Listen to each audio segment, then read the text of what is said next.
Hello, and welcome back to another episode of What Does This Button Do? A YouTube series where I play through video games with passion, but not necessarily skill. And I watch. I am Rhiannon. And I'm Sigma.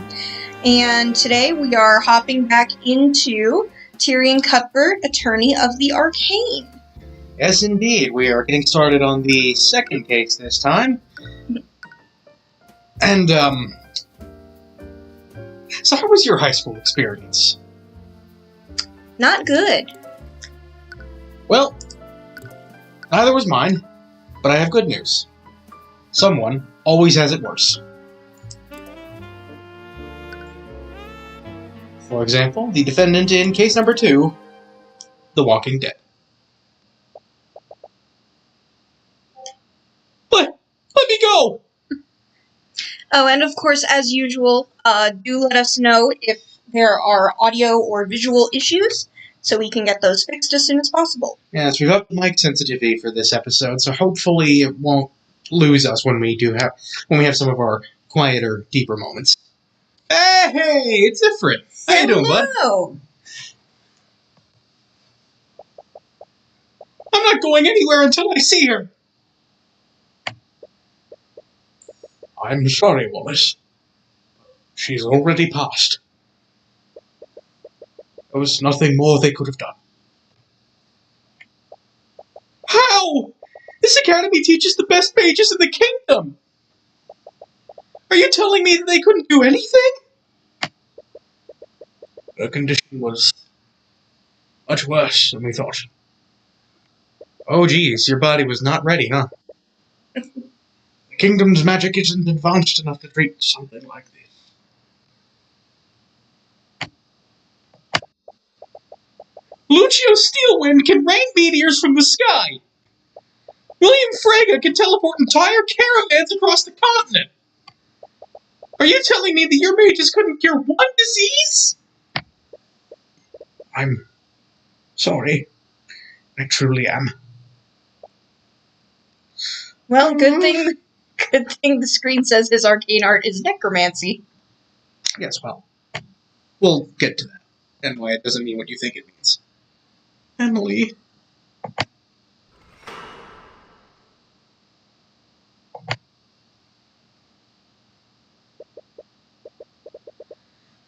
I'm sorry, Celeste, but there's no way out of this.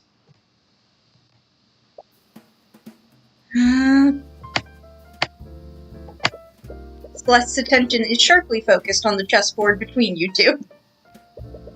You can see her eyes quickly dart from piece to piece. Just give me a second. I can still win this. Celeste, there's no way for you to avoid checkmate next turn.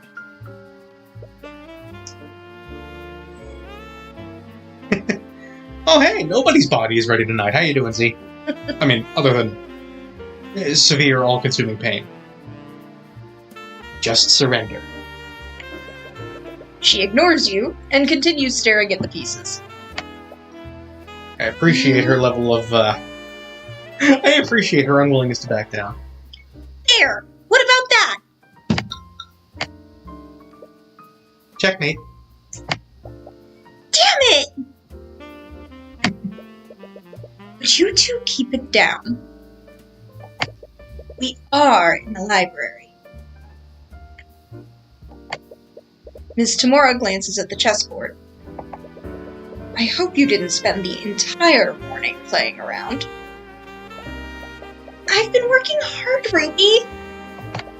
I've already learned 2 new spell formulas since we got here. Well, at least there's that. I really don't know why your trackpad doesn't want to respond to you, specifically. It hates me, and I hate it, and it knows that I hate it. Yeah, apologies. I noticed last time that the clicks from her mouse were coming through on the mic, and now that we've upped the gain, it would probably only do so even more. So, we're trying to adapt. Trying and failing. What about you, Cuthbert? Well... Your flustered stammering tells her exactly how much progress you've made. I couldn't find any books about the subject we've been looking at. You spent the entire day combing through the kingdom's imperial library, researching the Eye of Horus. During Celeste's trial, you awakened to a new ability that you never used before. Spacebar! Up until then, you thought that the Eye could only see surface-level thoughts. But during that moment with Garrick Pierce, the Eye of Horus was empowered, and you could see far more than usual. You told Miss Tamora about what happened, and it made you both wonder what other hidden abilities the Eye might have. Let's see. Well, I mean, if it's got Reckless, that could come in handy. You could really make use of that on recoil moves. You both decide it's time to find out more about the Eye and its origins. Hi, we're nerds. The Eye of Horus is not a Pokemon. Yet. This library supposedly held the kingdom's entire knowledge of magic and the arcane arts. But you couldn't find a single mention of any ability like the Eye. Does the kingdom seriously lack knowledge about it? Or do we need to look somewhere else? Are you sure you can't tell me what you're researching? I've traveled around the world. I might have seen something like it. You entertain the thought for a moment, but you haven't known her for very long. The Eye of Horus is a supernatural ability that can't be detected by a spell compendium. You've always been wary about what the kingdom might do to you if they ever found out about it. Sorry, it's not something I can really talk about. Fine.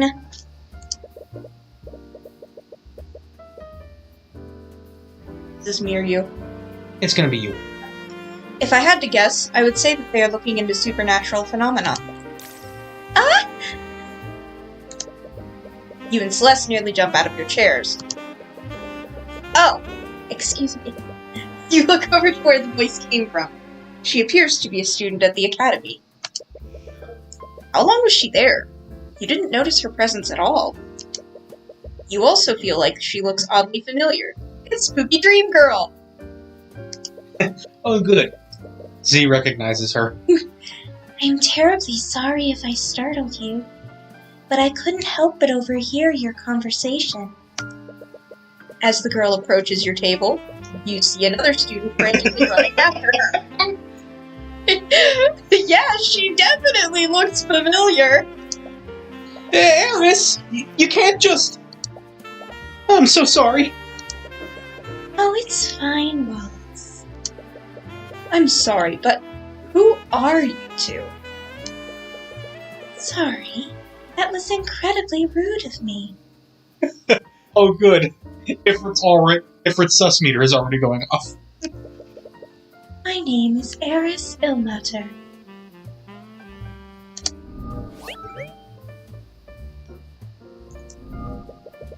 And this is Wallace Nightgrave. We're both students here. Hi!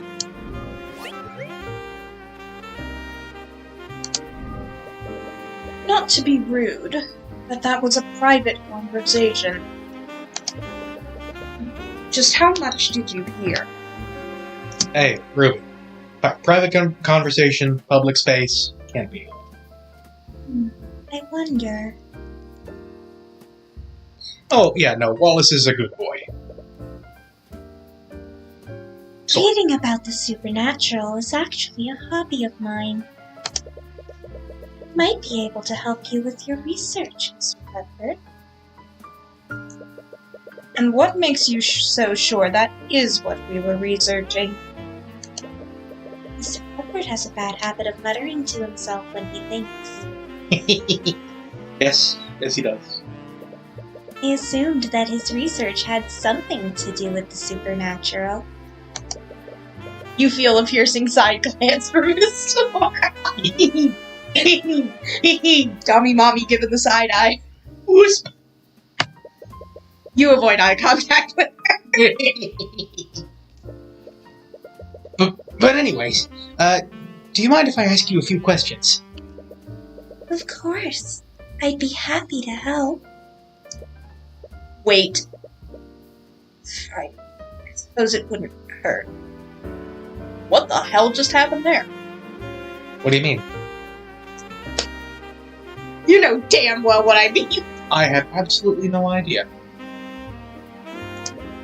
Just remember to show some discretion. Z knows what's up. Z saw it. I don't know what Z saw, but okay. Oh, crazy.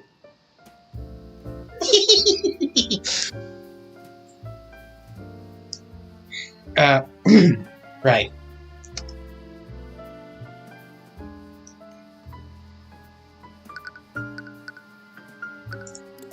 I don't know if there's much here to examine, but holy text of some sort. Must be related to the Church of Bahamut. Bahamut? I've had a dragon. Yeah. God. Library is full of books for educational purposes. You've been combing through these books all morning. Like I said, heavy D&D influence. It's a globe of the world. It's amazing how many other nations there are aside from Winterguard. I've been to Oh, excuse me. I've been to most of these places. You should come with me next time, Tyrion. That's a nice thought. Which Bahamut? I don't know. Characters generally refer to them as the Scaled Lord. D&D, not Final Fantasy. Maybe you can travel with her when you're less busy. Oh. I had Tiamat and Bahamut backwards. My bad. Even I know Tiamat's the evil one because that's Babylonian folklore. Right.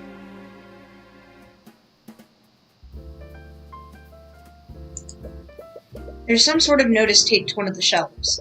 Due to constant misuse of the arcane construct's voice systems, voice lines can now only be set by Headmaster Redmond. We'll get to that shortly. I will need to get some water. I wonder what it's referring to. Well, if you want to go get some water, might as well do it right now before things ramp up. It's a table for students to sit at. We've been sitting here with Celeste all morning. You're gonna have a fair bit of voicing to do on this one. Yeah. Please hold. Apologies, everyone. I've been better prepared. I would have done this before we started. No worries, I can vamp for you while we're waiting. Of course, I say that, but truth be told, I don't exactly know what there is to talk about at the moment. Apparently, somebody in government thinks that aliens are real. So there's that. Hey! No politics on the gaming channel. Oh, here, I thought you were going to object to sci-fi talking points in a fantasy game. No, that's fine.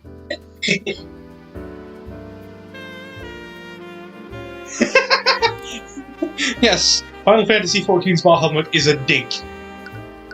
Whatever that means. You heard it here first, ladies and gentlemen. And whatever Z is. So, you two are students at the Imperial Academy? Yes, I'm currently studying illusion magic. Illusions? That's the kind of magic that lets you turn invisible, right? Technically, yes. But few mages ever reach a level high enough for that. I'm a bit embarrassed to admit that I'm not able to cast invisibility.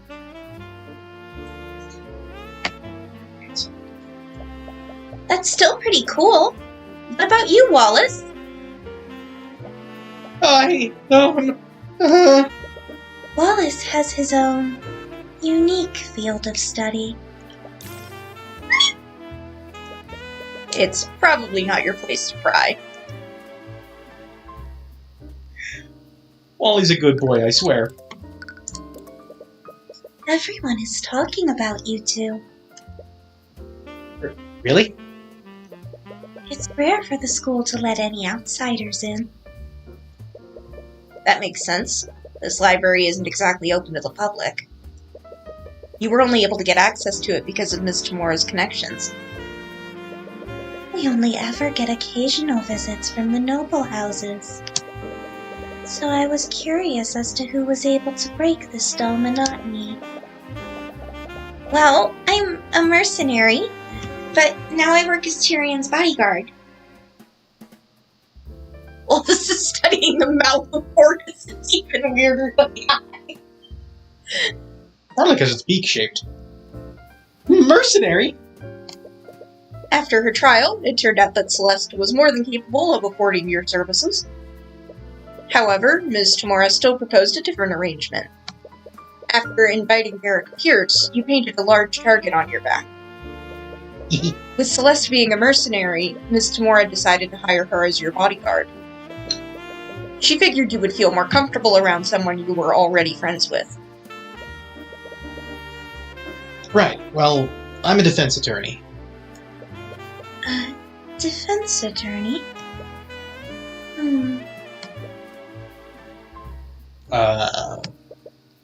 My apologies.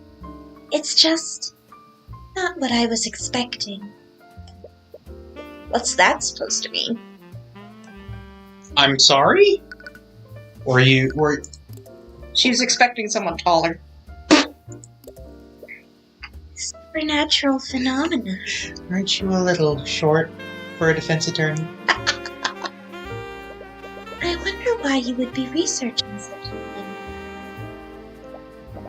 Yeah, I want to know too! Mommy! I'm sorry, but I really can't say. Mommy, you know? Regardless, there are many spells in this world. You don't wear nearly enough blue! I find that objectionable. So, why are you so convinced that this phenomenon wasn't produced by a spell? What we're looking into doesn't seem to follow the classic rules of magic. Oh? How so? Please tell me.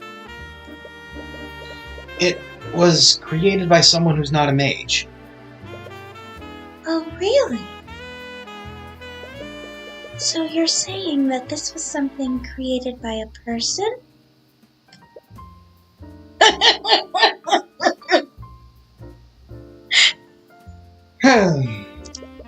The words came out of your mouth before you realized it. You sent a small apologetic look to Ms. Tamora. That does remind me of a story. Story? Mr. Cuthbert, do you know the legend about how the kingdom of Wyverngard was created? You mean the story about the ancient dragons? The ancient what?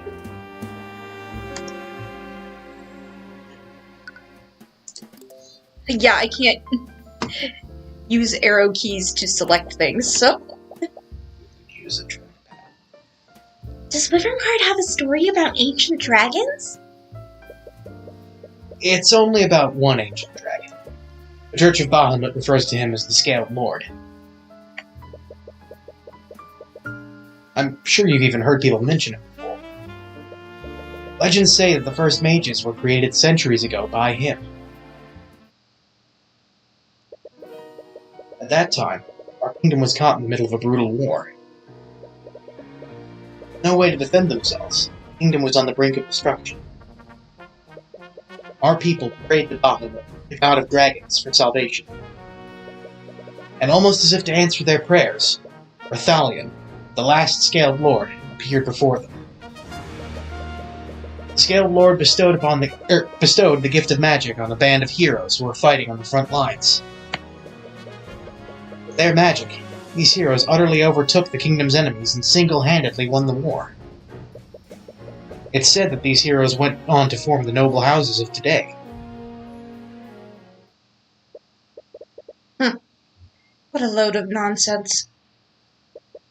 That story is nothing but religious propaganda to prop up the noble houses. Regardless, the significance of this Scaled legend is in the Scaled Lord himself. Do you mean Rathalion? Rathalion bestowed the power to become a mage on several individuals. And to this day, that power can only be passed down genetically. Can you think of an arcane spell that can produce something like that? No, I suppose not.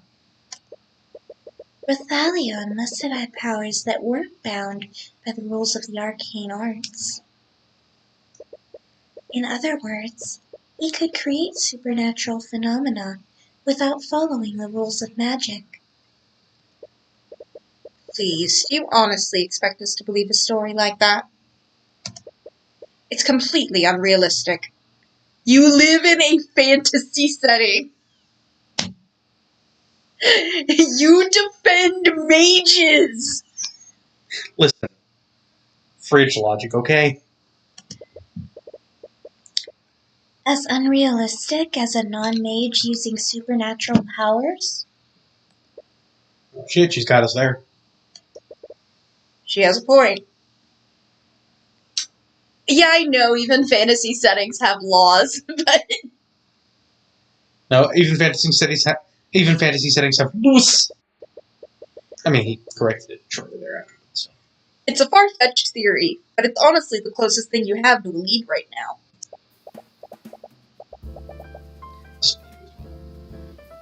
Of course, it would be you lot making all of this noise. Oh, hi. Suddenly a woman who appears to be an instructor approaches you, looking like she stepped off of somebody's teacher fantasy Pornhub. Or...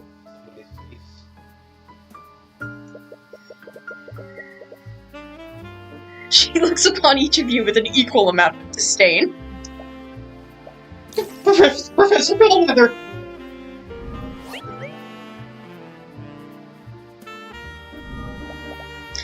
That is... Yeah, I know. I know. You know. Everybody but her knows. That is Professor Bellwether to you. But he called her Professor.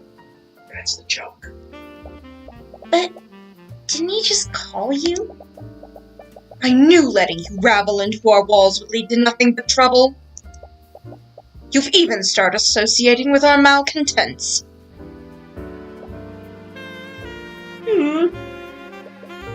The headmaster gave us express permission to be here.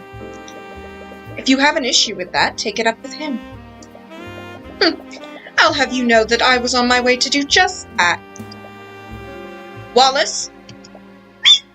Yes? How am I supposed to understand you when you're stuttering? Oh. Yeah, yes, Professor Bellwether.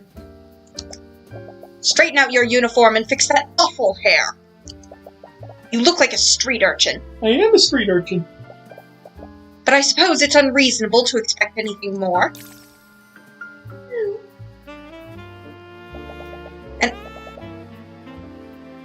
I'll be on my way. You saw that? Saw what? Her making a very abrupt exit? Yeah.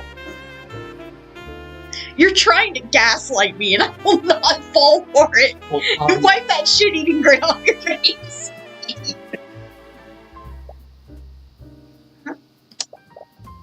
What a bitch. I wish I knew what was with this girl. Which one? Eris, obviously. Listen. There are a lot of women with a lot of issues in this room. It's Celeste! Oh, come on. We were all thinking it. Anyway, with that out of the way, shall we begin? Yeah, fair. Why do you keep detecting fear from Celeste? Wallace, you finished this week's assignment, haven't you? I think you're missing a comma, Eris. Would you mind helping Celeste with her research? Alright, I'll look for an extra comma while I'm at it. I don't know.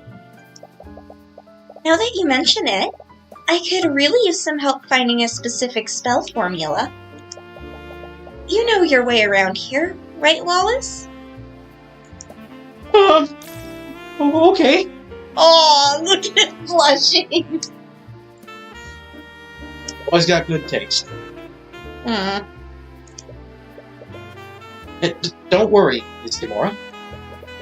I'll be more careful from now on. Please do. I still have some business to take care of here, so I'll leave you all to it. You spend the next few hours searching through the library's books with Eris. You hadn't thought to look into the ancient dragons, and the library had books about them in abundance. There was one problem, though. There are a lot of myths and stories about the ancient dragons, but it's pretty difficult to tell fact from fiction with these accounts. It can't be helped. The Church of Bahamut is the dominant religion of our kingdom. We have the bones of dragons displayed in museums, but those bones are the only widely known evidence of the dragon's existence. Except for Rathalion. Possibly. I wonder if he's still alive, like you said. I wouldn't be surprised. Despite everything, our kingdom's constitution still includes him in our government. Wait, really? As the savior of our kingdom, he and his kin were given an honorary position on our political hierarchy. The ancient dragon's authority technically rivals that of King Olivier. Wow.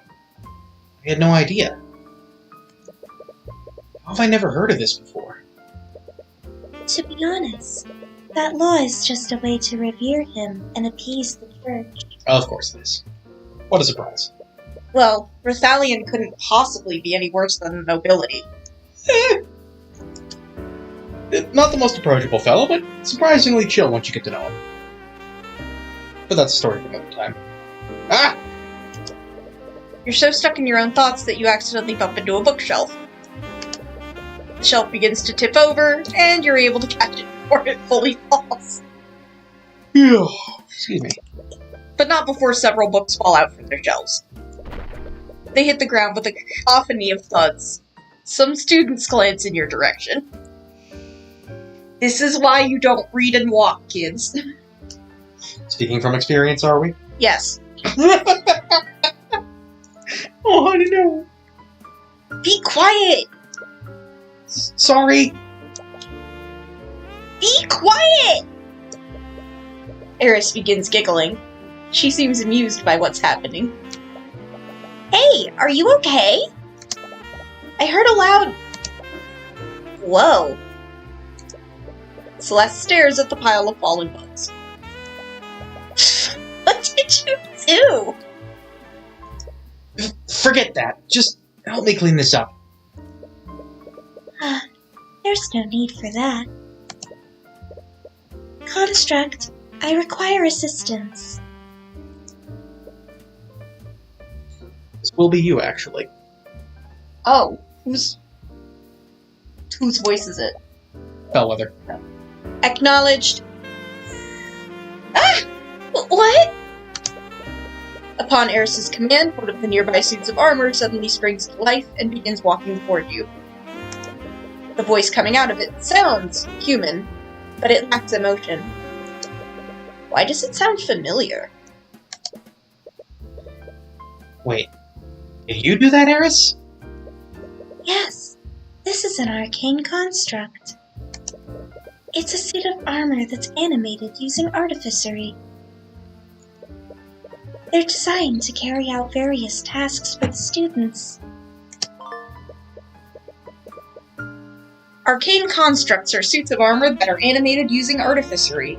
They can carry out simple tasks when ordered to. The ones in the Imperial Academy speak using the voice of Catherine Bellwether. These voice lines can only be changed or adjusted by the Academy headmaster. Every command given to a construct is stored in its command log. However, this command log must be cleared regularly. It's a special tool that'll help us later. Well, I imagine that's why it showed up as a clue.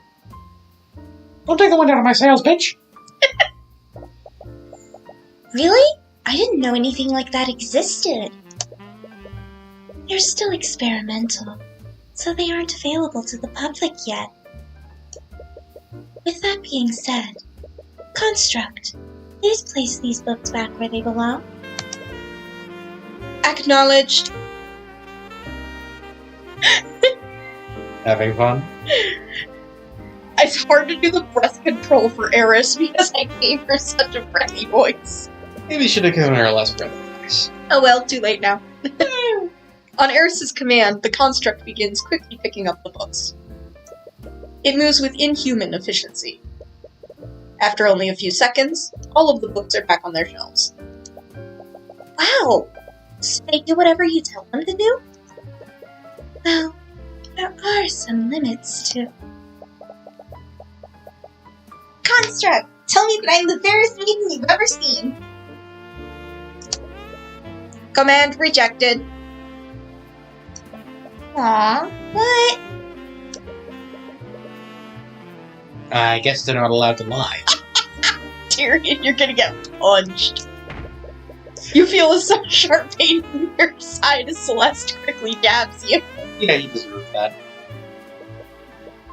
The Construct's voice is just a series of pre-recorded messages. I'm not sure if you noticed, but it uses the voice of Professor Bellwether. Yeah, totally deserved. Unfortunately, you can't make them say anything other than what's recorded. Only the headmaster can change those settings. Artificery that can record audio. I've never seen anything like it.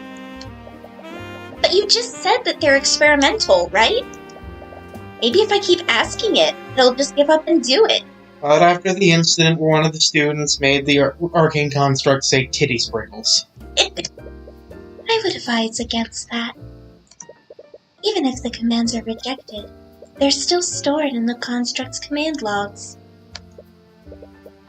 At any rate, we should probably get back to work. Fine. For those who are just joining for this session, we're trying to edit out some of the anyways in the text because there are far too many of them and they don't always make sense for the character. It's the sole issue with the writing, at least as I've got, other than the odd typo.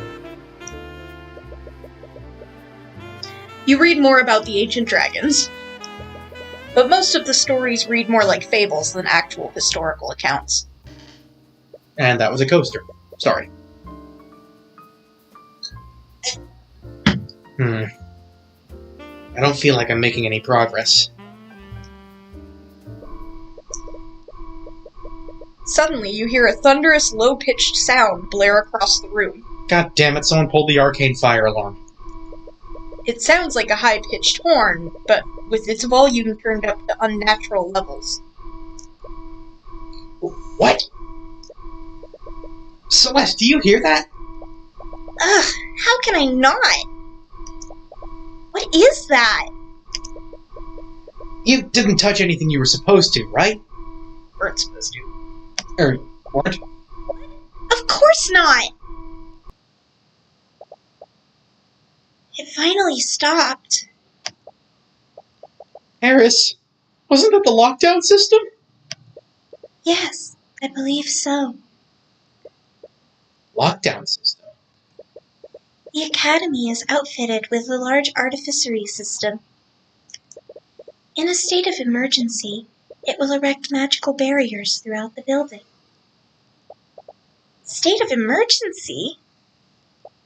Should we be worried? Don't worry. The lockdown is designed to keep everyone safe. Except for the murder victim. We're safe as long as the barriers are up. But Ms. Tamora, she said she was going to do something on campus. I'm terribly sorry. You suddenly hear a disembodied voice echo through the library. It sounds like it's being projected magically. It's the headmaster. He's using the intercom system. Students and faculty, please remain calm. There's There's been a murder on Academy grounds. What?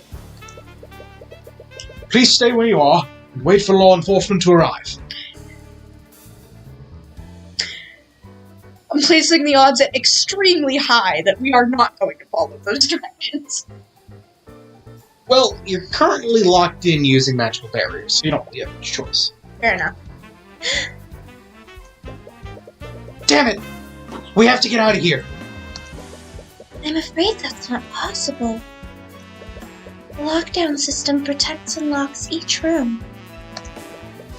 We can't leave this room until it's deactivated. Well, we won't know until we try. You run to the entrance and begin frantically pulling on the door's handle. You try to put all your strength into prying it open, but it doesn't even budge. Tyrion, stop! Whoa. Serious face. But, Miss Tamora! I know that you're worried about her, but there's already been a murder. We don't know where the attacker is, or if they're still armed. The best thing we can do right now is stay here and wait. She's right.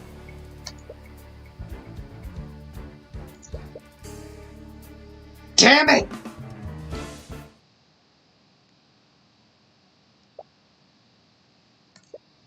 Celeste's hands rest on her sword.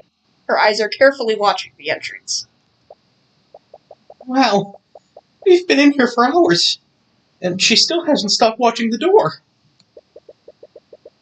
She was also able to calm you down earlier. It's easy to forget sometimes that she's always reliable when it really counts. What? Students and faculty, thank you for your patience. Law enforcement has secured the building. The lockdown has been lifted. However, please remain in the building until... The headmaster is barely finished with his message before you're out the door. Tyrion! Hey! Don't go off on your own! You desperately run through the academy hallways. No, no! Miss Tamora! Miss Tamora! Where are you? You have no idea where you're even going anymore. You can feel your fear and anxiety rise with every passing moment. Where is she? Cuthbert? Hi. What's wrong? Why are you shouting? I'm just imagining he ran headlong into her chest.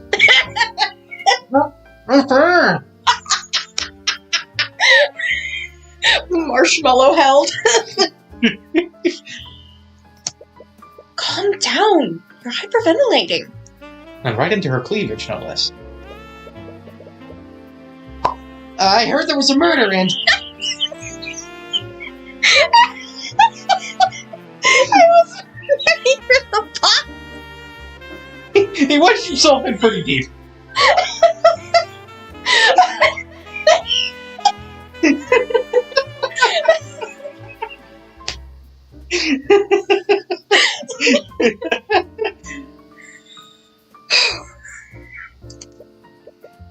I've been looking all over for you. And you were worried about me? I just... You can say yes. Aww. She has struck me. Per Ifrit's request. You hug Miss Tamora tightly as you're overcome with emotion. Aww. Aww. She's usually not receptive to affection, but you don't care. You're just relieved that she's safe. Tyrion! There you are! And you're crying. Oh, honey! Sweetie! It almost makes me feel bad about the boob gag. Oh. Sorry. I didn't mean to worry you so much. We heard the announcement. Do you know what happened, Ruby? I do, but You see Miss Tamora glance at Wallace for a brief moment. I guess the other two followed us. For now, I think we should head to the foyer. Foyer? Foyer? Foyer. Foyer. I know that's the correct pronunciation, but I also know that's the one nobody uses. Not even Mr. Harriman. And he's very proper. You arrive at the foyer and see the room swarmed with a legion of familiar knights. Yazoo, bitches. Is that the Inquisition? It is a magic academy. Don't tell me. The headmaster mentioned that there was a murder on campus. Someone used magic. Hey, you there. Sup, Orem? And As you enter the again. foyer, Commander White notices you and begins marching in your direction. Oh god, not again. But his attention isn't focused on you. Huh? Are you Wallace Nightgrave? Yes? But... By the authority of the Wyvern Guard Crown, I'm placing you under arrest. He was literally with us the whole time! Hey, what are you doing? You three? Yep. The hell are you doing here? You said he was under arrest. Detective Dick Gumshoe, Orem White on scene. On what charges? This kid is charged with the murder of Catherine Bellwether. Shit. What? Wasn't that the professor he met in the library earlier? It was, in fact. Yes. But how you're arresting him? He was with us in the library for the entire morning. There's no way he could have murdered her. Move aside, Celeste. Or how are you this bad at this? Oh, no, there's a reason. Miss Tamora's right. If Wallace is a suspect, we can't stop the Inquisition from arresting him. No! Don't worry, Wallace. We'll get to the bottom of what happened. Without a word, Wallace allows the Inquisition to drag him away. My apologies. I'm going to go and check on it. This is terrible. I still don't understand. Why would they suspect Wallace of all people? I'm not sure myself. Unlike most magical homicides, this school is filled with plenty of mages. There has to be a long list of suspects. Isn't there anything we can do? I'm going to go investigate what happened. Cuthbert, Yes? he hasn't accepted you as his attorney yet. You don't even know if you'll be working this case. But I know that he's innocent. I just can't sit here and do nothing. Well, I clearly can't stop you. But please remember that being an attorney is your job. It's not charity work. Don't come crying to me if you run out of gold. It's fine, I've got a sugar mama. Right. At any rate, I still have some business to take care of in the city. Will you two be okay handling this? Yes. We'll take care of this. Ruby sure has to step out on mysterious business a lot. Just She saying. sure does. Good. I'll leave everything to you then. Alright. Let's go, Celeste. Right. Saving progress. The game is a fort.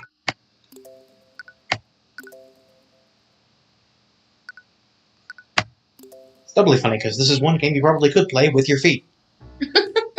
We're not going to try that, though. It's been a few hours since Wallace was arrested.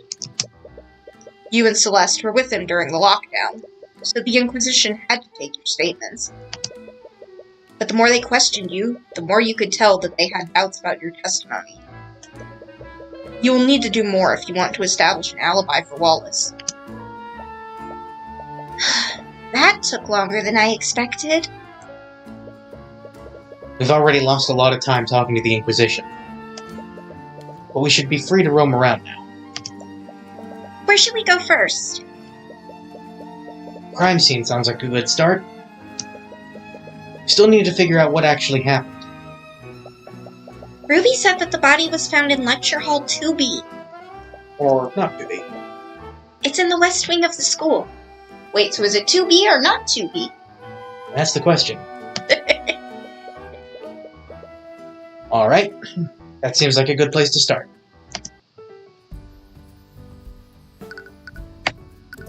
So I guess we move to classroom 2B. Yep. I'm not gonna hit him again at Britain. Listen, this time she was complicit. Hey, stop right there. Greetings, Professor. Nothing to report. I mean, wait, what? As you try to enter the classroom, you're stopped by one of the Inquisition Knights. How unexpected. I'm the defense attorney for the accused. We have a right to investigate the crime scene. Okay, bye, Ifrit. Aww. He's probably gonna leave and then come back. Yeah, from what I've heard, the kid doesn't have an attorney yet. Right. You haven't been able to talk to Wallace about that yet. It's quite alright. Let them in. Lady Steelwind. Hey, Arya! Do not call me that.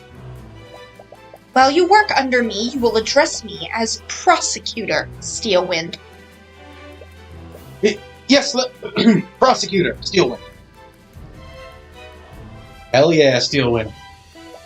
What's that smell? As you enter the classroom, you find yourself inhaling a sour and rancid odor. The stench is so overwhelming that your eyes begin to tear up. Don't worry, you eventually get used to the smell. What are you even doing here, Steelwind? She's the prosecutor. What do you think? Listen, Tyrion's not that bright. I'm here to coordinate the investigation. You look around the crime scene.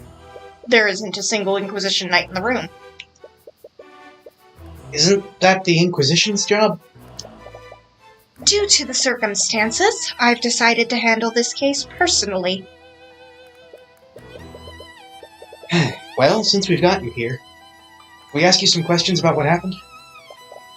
Can I assume that you're planning to defend this case? That would make you my opponent. What do I have to gain from helping you? Right. However, I would be willing to answer your questions. But only if you answer some of mine as well. Okay? I possibly want to ask you. I don't know, the one who was in the room with the murder suspect? There's likely to be some probing questions, in play. Let's find out. Well, let's look around the room first. Oh, Tyrion! I almost forgot! Since this is our first official case together, I wanted to show you something that I learned. Okay, what is it? Repario Arcanum. Repario Arcanum!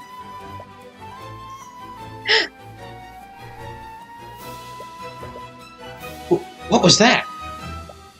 That is the incantation for the Detect Magic spell. Detect magic? Wait, does that mean... Yep, we can see magical traces while we're examining crime scenes now. Woo, science! I mean, magic! Your Yes. bodyguard Celeste can now cast the Detect Magic spell. While examining a location, press the Detect Magic button to make magical traces visible. If there are any magical traces at your location, you'll see a covered overlay.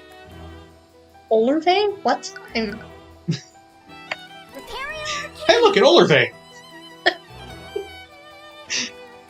Bad at this. There's a trace of illusion magic next to the body. We believe that the suspect donned an illusory disguise immediately after murdering the victim. Using his disguise, he discreetly made his way back to the library unnoticed. Assuming that Wallace isn't the murderer, the real killer must have used a similar disguise. Which means that no one would have seen them leave this classroom. It'll be harder to find any witnesses that saw the perpetrator.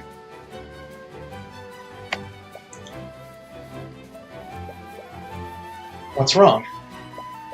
There's a trace of necromancy on the body. Necromancy? Isn't necromancy the type of magic that creates undead? She's not going to get up and walk away, right? We are honestly not sure.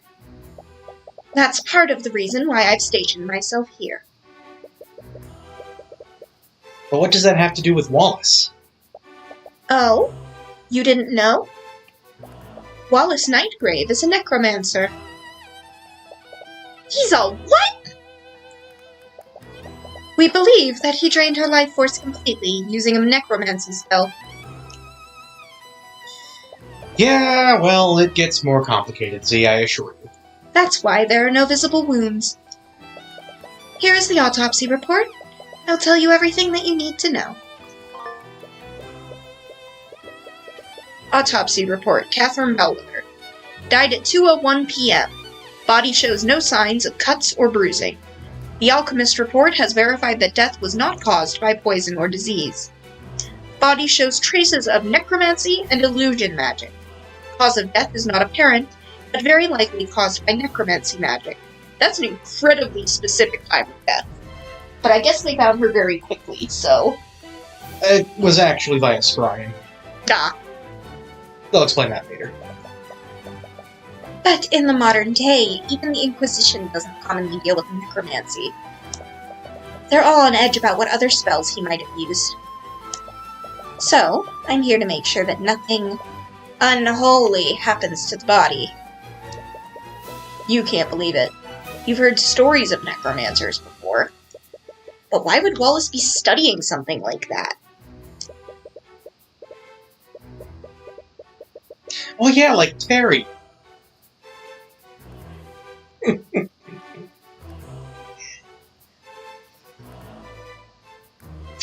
Oh, right. Your line. But even if Wallace is a necromancer, aren't there plenty of other mages who can cast necromancy spells? This is an academy for mages, after all. No, there are no laws against it, but the knowledge required to learn necromancy is heavily controlled. No one in their right mind would dare teach necromancy beyond basic healing magic. Frankly, I'm surprised even one student at this school was allowed to learn it. I can see why. But because of this specific piece of evidence, we know that he's the murderer. But it's still too convenient. That's the first time you've seen a thought from Steelwind. Normally, you can only see thoughts from people who are stressed or excited. You doubt that Ms. Steelwind is excited. So is something causing her to be stressed? There's something you're not telling us, Steelwind. Because something tells me that this case isn't as straightforward as you claim it is. If you truly believe that, then why don't you prove it? The eye can't see any more thoughts from her. She must be subconsciously guarding her mind now. What could be stressing her out? Could it be the possibly undead body next to her? Zombies. Oh, the zombies. But she's clearly hiding something.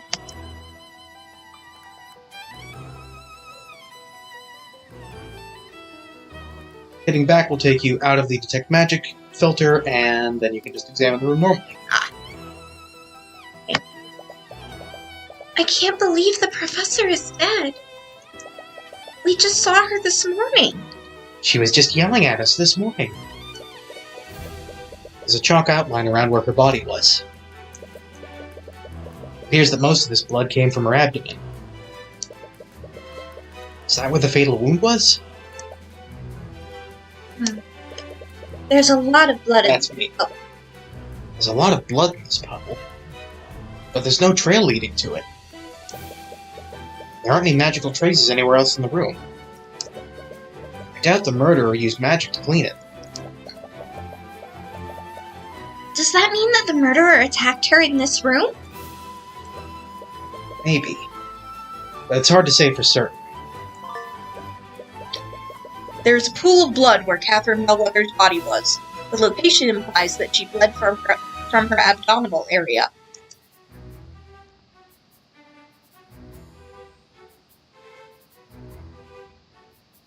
Curious. Right, can I get... The lecture hall has a window with a view. I feel like I'd just stare outside all day if I had to attend class here. Mood. You're not much of a student, are you? Ugh, I just can't spend hours sitting in one place. Oh, Bean's got ADHD. I need to move around. Oh. She was pretty antsy while you were studying in the library earlier. How have you learned so many spells if you're so distractible? I don't know. I just learned the spell formula and cast stuff. I see. Is that not normal? Not even remotely.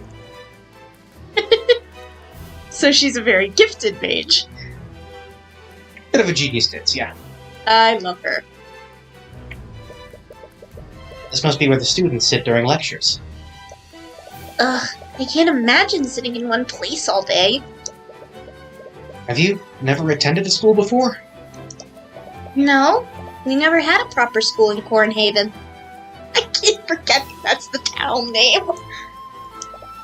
I mainly got my education from books that my parents bought from traveling merchants. What about you? I used to attend a public school in my hometown. But after Ms. Timura adopted me, she handled my education personally.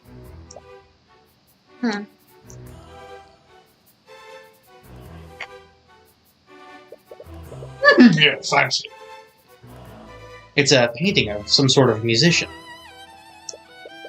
There's some text written below it. Dr. Nicholas Gosu, inventor of the arcane engine. His work revolutionized trade and travel across the seas. He was well known for not discriminating between the common folk and the nobility, judging his assistants based purely on their own merit. When he wasn't conducting research within the Imperial Academy, he was known to compose symphonies for the king in his free time. Looks like he was a man of many talents. Proper Renaissance man. Mustache. Oh, they have books here too. They appear to be textbooks about alchemy. Aw, lame. Hey, Alchemy's awesome! you know, when it's not trying to do the whole letting the gold or eternal life nonsense. Let's talk to Arya. Miss McCoy, it's my understanding that you were adopted. Would you happen to know who your birth parents are? Hey, isn't that too personal of a question? You agreed to answer my questions, didn't you? Yeah, because we thought they were going to be about the case. She never did specify. But I didn't think you meant... It's fine, Tyrion. I'm fine with answering, if it helps Wallace. Oh, Sharpie. I don't know who my birth parents are. I've never tried looking for them. I see. If I recall correctly, your spell compendium only contained one spell. Considering your upbringing, how did you learn Mage Blade in the first place? I bought a scroll from a merchant a few years ago. It had an 8-blade spell formula on it. But I know more than one spell now. I actually just learned a few new spells today. I'm sorry, spells? As in plural. How long did it take you to learn these spells? A few hours, I think. She learned multiple spell formulas within a few hours? What was that just now? I see. Well, I think that's all I need to ask for now. Okay? She's sharing information about the investigation for that? Is she so interested in Celeste all of a sudden? I think she thinks she might know who Celeste is related to. Or else she's just curious in her own right. Oh yeah, what's the gross smell?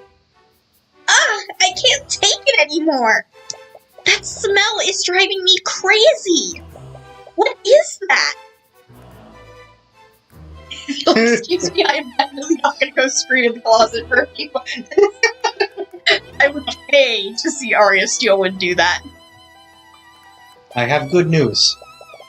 Yay. I'm kidding. Aww. I think. From what I understand, there was a bit of an accident a few days ago. It happened during one of the classes that the headmaster was teaching. He misread the instructions for an alchemy experiment, and as a result, he accidentally produced this rancid-smelling vapor. Vapor?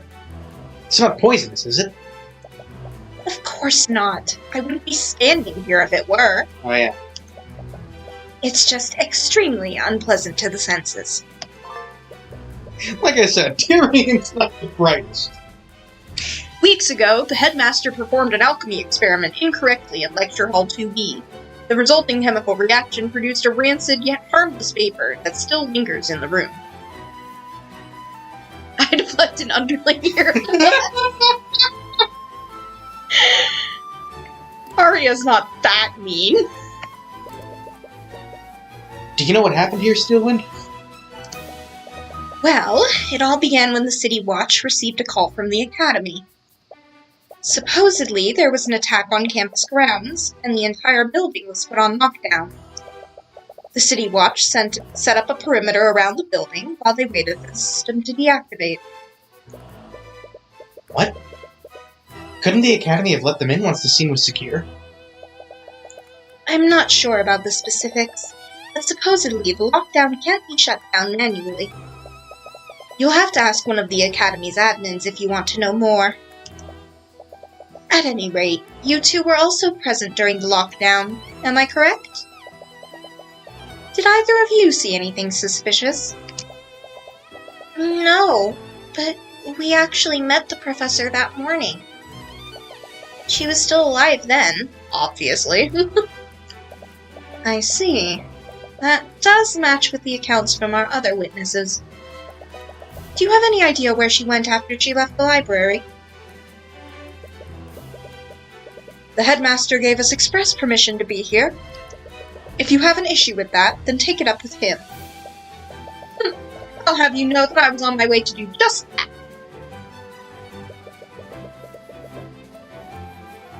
She said that she was going to meet with the headmaster. He also mentioned that when I questioned him. She attended the meeting as planned. If the headmaster met with Bellwether, you'll probably want to speak with him next. She must have found her way into this classroom afterward. Would you happen to have a map of the Academy? I do. I have extra copies if you'd like one. What is it? There's only one direct path from the headmaster's office to this lecture hall. Why is the background changed to the library? But I wonder if she took any detours.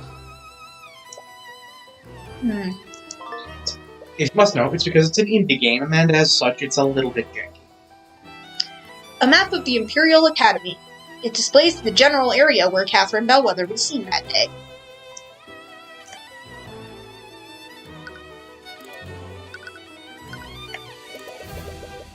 Do you know how the body was discovered?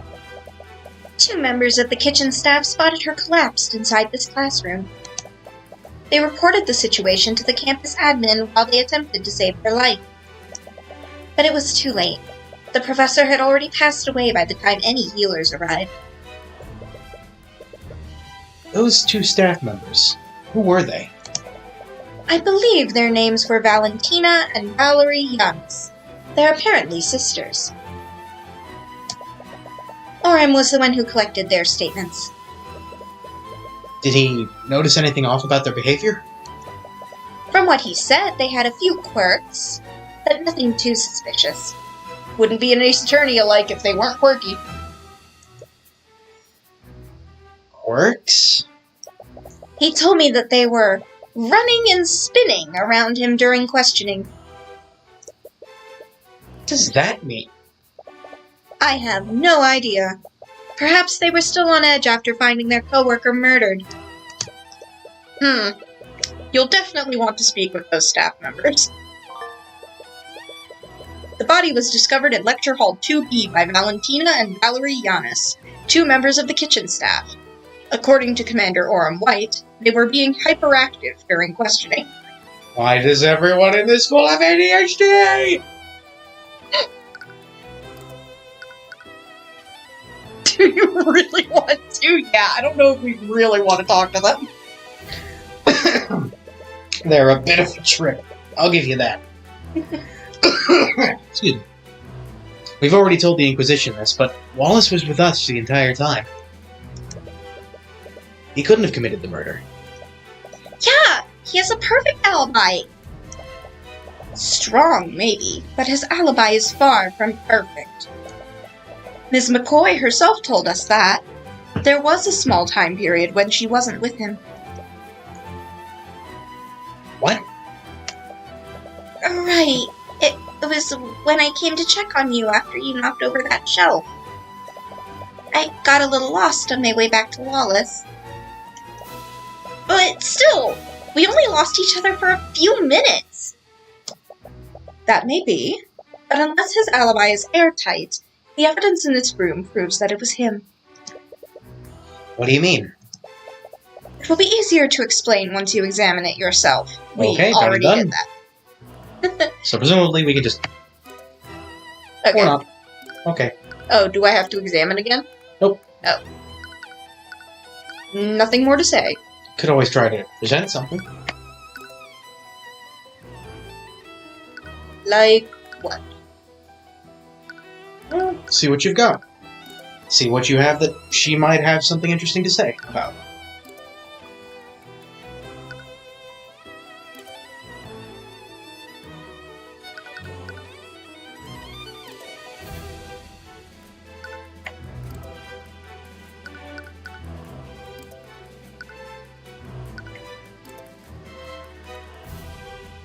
Like my badge means that I'm a lawyer. Unfortunately, there is one thing this game does not carry over from Ace Attorney, and that's the tendency for people to say funny things when you show them your badge. Aww.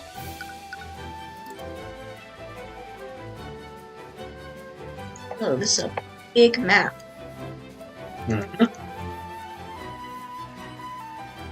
It's almost like it's a whole school. Actually, it's just one floor of a whole school.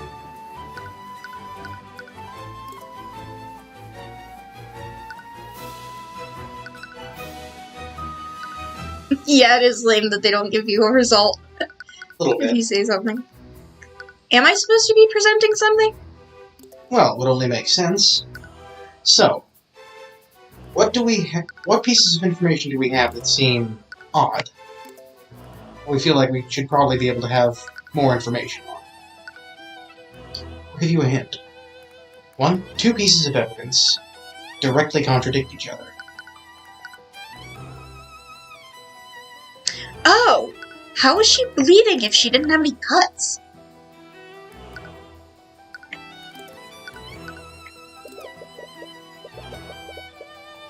As a mage from a noble house, you must have gone to school here.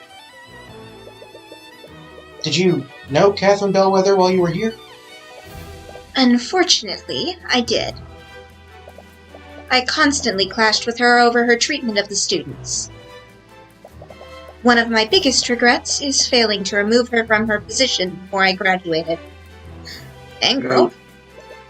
I know that feeling. It sounds like many people didn't get along with the professor. I would say more, but it doesn't feel right to speak ill of the dead. Never stopped me. Okay, Not exactly then relevant to what you asked her about. But, result. again, indie games sometimes a bit wonky. I'm not gonna bother. It's a throw. This is a dead end.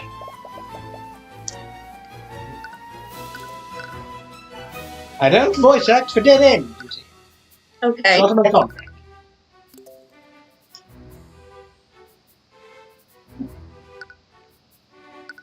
Still, if she was willing to expound on that, maybe...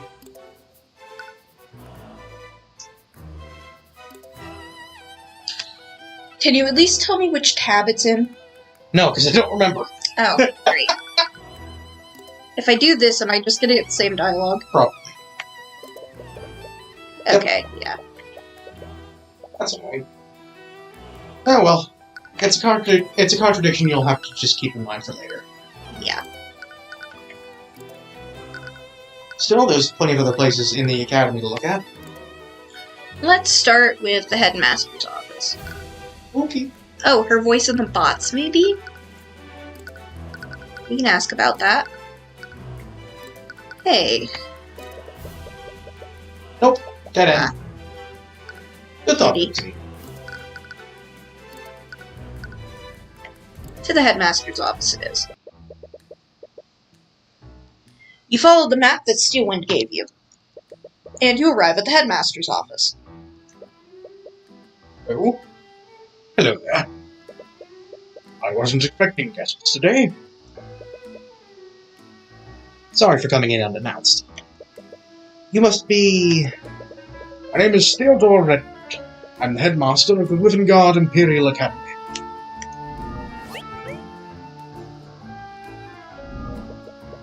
And, judging from your appearance, you must be the protege of Ruby Timura. To what do I owe the pleasure? We must be here to investigate the murder.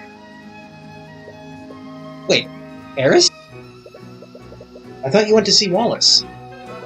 Unfortunately, the Inquisition is questioning him right now. They aren't allowing visitors. He must be so scared right now. I hope he's okay. Right. She had the same experience not too long ago. If there's anything I can do to help, please, let me know. Let's look around real quick. I don't think I need to bother detecting magic in here. But it can't hurt. Imperio Arcanum. By the way, for those who may not know, or may not... Well, in case you're curious about the particular voice clip that plays whenever Celeste uses Detect Magic, she is voiced by Adriana Figueroa, also known as Adrisaurus here on YouTube. Pretty prolific vocalist and singer. Kind of part of the broader Runaway Guys group. Much the same as one of the two guys who worked on the soundtrack. It's a painting of someone. He looks like some sort of professor. That is Professor Lucas Gilbert. He was an instructor here many decades ago. It is, isn't it? He was well beloved by the student here. He was quite the accomplished scholar. This was all despite him lacking the ability to use magic. Oh!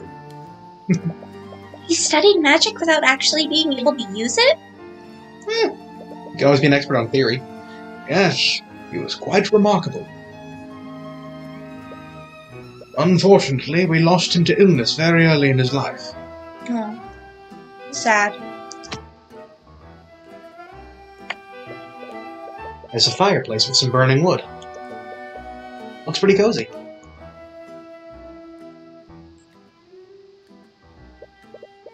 There's a window with a view of a garden. Headmaster has a nice view from up here. It's a painting of a mage, but it doesn't quite look like a noble. Looks like a fun dude. He looks like Schmendrick. Ah, that's Jason Steelwind, one of the chosen mages of the Scaled Lord. Oh! Oh, yeah. Wait, Steelwind? As in... Yes, he's the earliest recorded ancestor of House Steelwind. Legends say that the Scaled Lord bestowed his power upon him and his allies to create the first mages. Wow! It's hard to even tell that he and the prosecutor belong to the same bloodline. As with all the noble houses, House Steelwind had quite humble beginnings. If only they'd remembered where they came from. Credit to Arya, she seems to be trying to course correct. It's a small table for guests. Is that wine? No, actually, it's just apple juice. Yum. Most of my guests are students after. Fair. Also, yum. I'm not supposed to have apple juice anymore. Yeah, Oh, to hell with that. I know. Tell me about If you ask your doctor, you're not supposed to have fun anymore. True. Oh, this is terrible. To think that one of my prized students would be accused of murder. We heard your voice on the intercom when the lockdown happened. Thank you, Ifrit, for saluting my pain. Are you the one who triggered it? Yes, I activated it when I received a call from one of the staff. They reported that Professor Bellwether had been attacked. Headmaster activated the Academy's lockdown system in response to receiving a call from security. This call reported that Catherine Bellwether had been fatally wounded. Oof. Your sis is having that same problem, AZ. Mm. Shit sucks. How does the lockdown system work? It's an artificery network that covers the entire academy. In the event of an emergency, I can activate it using this stone. Oh, allergies. Oh. Well. Allergies are much worse than blood sugar issues. Mm. I can have apple juice, I'm just not supposed to. She straight up can't. Apple juice is not good for us, but it won't kill us. Immediately. It'll kill us very, very slowly, but it won't kill us. In any event, the headmaster pulls out a glowing stone from his desk. You can hear the hum of magical energy emanating from it. Once activated, the system creates magical barriers throughout the building. It's designed to contain and protect each room in the building. Could a powerful mage breach any of these barriers? I doubt it. Barriers can withstand a great amount of force. They even block mages from teleporting through them. And once activated, even I can't turn it off. The Academy's lockdown system... The Academy's lockdown is a system of artificery that covers the entire Academy building. Once activated, it creates magical barriers that isolate and protect each room in the building. These barriers can't be breached with physical or magical force. They also block mages from teleporting through them. And that means, for at least a full hour, after lockdown was activated, Everybody just had to fucking Wallace stay where they wasn't were. going nowhere. Indeed. Speaking of, tell me about Wallace. What can you tell me about Wallace Nightwraith? Earlier you said he was one of your prized students. I just need to understand. Why did the prosecutor say that he was a necromancer? Well, because technically he is one. What? But why would he study something like that? He's got a bit of a zombie fetish, you see. Necromancy is probably one of the most dangerous and most scrutinized schools of magic. Its image has been long tainted by stories of dark wizards raising armies of the undead. You know, like Tyrion. However, it doesn't just control the forces of death. It also controls the forces of life. For anyone who is watching this back later who is not part of our D&D group, Terry the Mechromancer is a recurring villain In a lot of Z's campaigns, yes. who creates robot zombies. Hence, Mechromancer with an M and not Necromancer with an N. Although, to be fair, that seems to be continuity dependent, because in at least one of the times that Terry showed up, he was a slightly more traditional necromancer with an affinity for bad puns. But, yes, that's Terry. Forces of life? The truth is that healing magic is also classified as necromancy. Oh, like how light magic in previous Fire Emblem games got reclassified to dark magic in games that didn't have a light magic system. Yes, Terry is a blight on every instance of necromancy he touches. And good linguistic taste.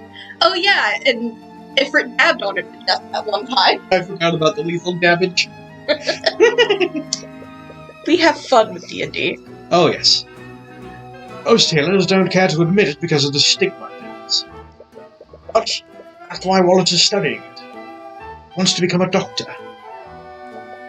But there are plenty of mages who know healing magic. Why is Wallace being singled out?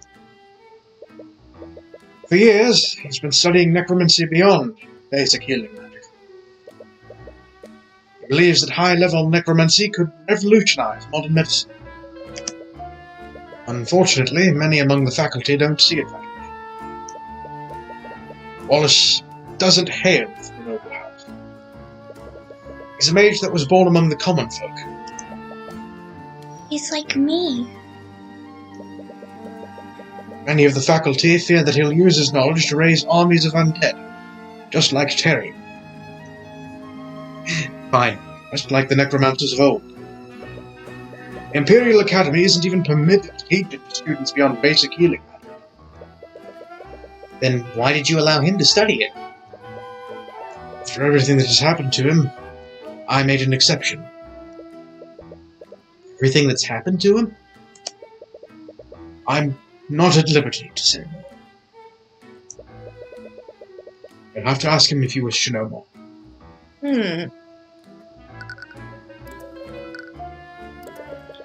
If you plan on defending Wallace, you'll need his spell compendium. Am I correct? Yes, having client's compendium is instrumental to acquitting them. You may find that a bit difficult. You see, after a certain incident, he destroyed his compendium. What? Why would he do that? Doesn't he need that to use magic? A spell compendium is a device mages use to keep track of what spells they can cast. It's really convenient for remembering the formulas and incantations of your spells, but it's not actually required to use magic.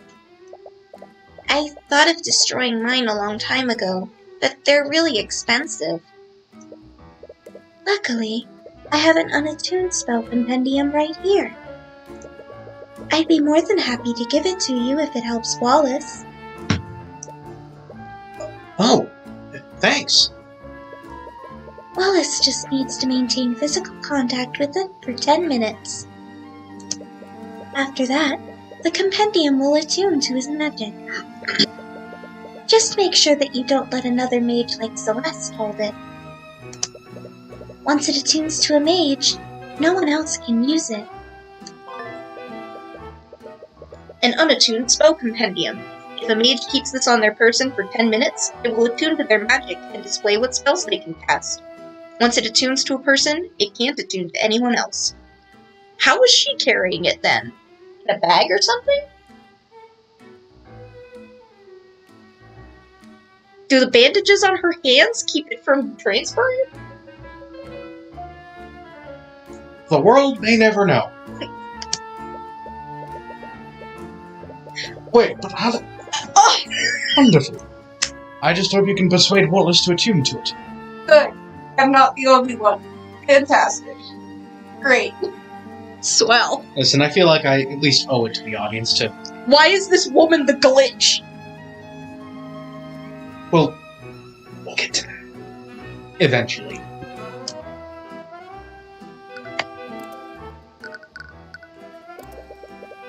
What can you tell me about Catherine Bellwether? Whoa, that's a lot of emotions. Yes, indeed. Wow, that was a whole mess of emotions. Thanks, narrator, for being the narrator. She was rather unpleasant with. Can you think of any enemies she might have had? Can't think of any. Well, I certainly can't think of any friends. You might as well list everyone who attended this school. Eris. It's best to be blunt with these sort of things. As you saw yesterday, she had a pretty abrasive attitude toward the students. Many people in this school did not care for her. Well, maybe she wasn't the nicest person. But would that really be enough to motivate someone to murder her? She'd often target and harass students, especially those who were from the common folk. She even made a habit of expelling those students for minor infractions. Commoners, magic can be our ticket out of poverty. I can't imagine how it'd feel to have that opportunity unfairly taken from you. She put so much pressure on those students. Some of them even left the academy of their own volition. They couldn't handle her constant verbal abuse. Why was this woman allowed to be a teacher? Even then, would that really be enough motive to commit murder? Yes! She asks as she's dating somebody who once almost got expelled from school purely because the principal had a grudge against him. Fair. The human psyche is a fragile thing. It's astounding what someone might do when pushed far enough. About her relationship with the faculty. In some cases, it was worse than it was for the students. She'd often treat the staff like her personal servants. I've received many complaints from them about her behavior. Sorry if this sounds rude, but why didn't you just fire her if she was such a big problem? Tenure as a bitch, Miss Boy. She's used her position to curry favor with the noble houses over the years. As you can imagine, the Academy's board is controlled by the nobility. If I ever tried to remove her, it would probably support her over me. Catherine Bellwether had a tense relationship with just about everyone in the Academy. She had a history of bullying students from the common folk and mistreating the Academy staff. For several years, she used her position to curry favor with the noble houses. Nepotism of a different sort. Bootlicking, more like. Yeah, no, it's just straight up bootlicking. Anything else? The meeting. I heard that you had a meeting scheduled with Professor Bellwether this morning. What time was this? And when did the meeting end? Okay, something that I hope gets fixed in later patches. It is not clear how long it has been since the murder, because this implies that it was this morning. I mean, to but be fair, Eris said yesterday. To be fair, this game, most of the Ace Attorney games, and a lot of Ace Attorney alikes tend to have the same problem. It's a bit hard to keep clear track of time sometimes. Our meeting was scheduled for noon. She arrived on time, and our meeting lasted until 1 o'clock p.m. Did anything seem off about her to you? No, she seemed to be her usual self. Abso-fucking-lutely terrifying. You detect a trace of fear. Or is it nervousness? If you don't mind me asking, what was the purpose of your meeting? We met to discuss routine administrative matters. Despite our personal disagreements, we knew to stay civil when discussing professional affairs. But to be perfectly honest, it did always feel like I was treading on eggshells when speaking with her. Ah, anxiety. Gotcha. But you were her superior, weren't you? Didn't she respect your authority? Absolutely not. We had many arguments about how I was managing the academy. She was very vocal about her distaste for the common folk students. She was difficult, at least.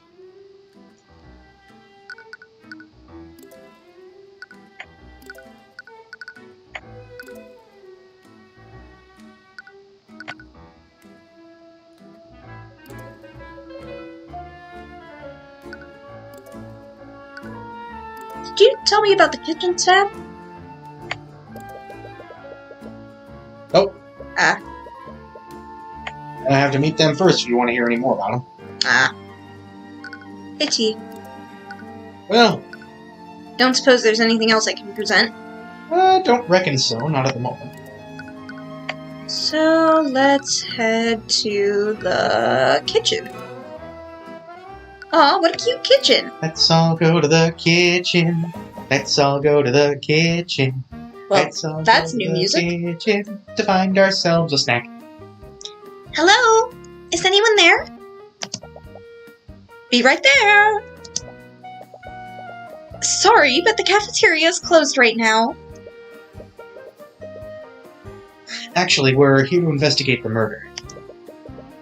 We heard that 2 members of the kitchen staff discovered the body. Oh, that would be me. I'm Valentina Yanis. Celeste is right there. You don't gotta find a snack. She's a whole meal. Speaking of whole meals, she cooks them. How about the other person? Do you know where they are right now? Oh, that would be my sister Valerie. But I think she's somewhere else on campus right now. If you're with those knights, we've already told them everything we know. Actually, we're investigating separately from them. I wanted to ask you some questions about what you saw. Sure. I'm gonna have to remember those details again. Dibs on who? Probably Valentina.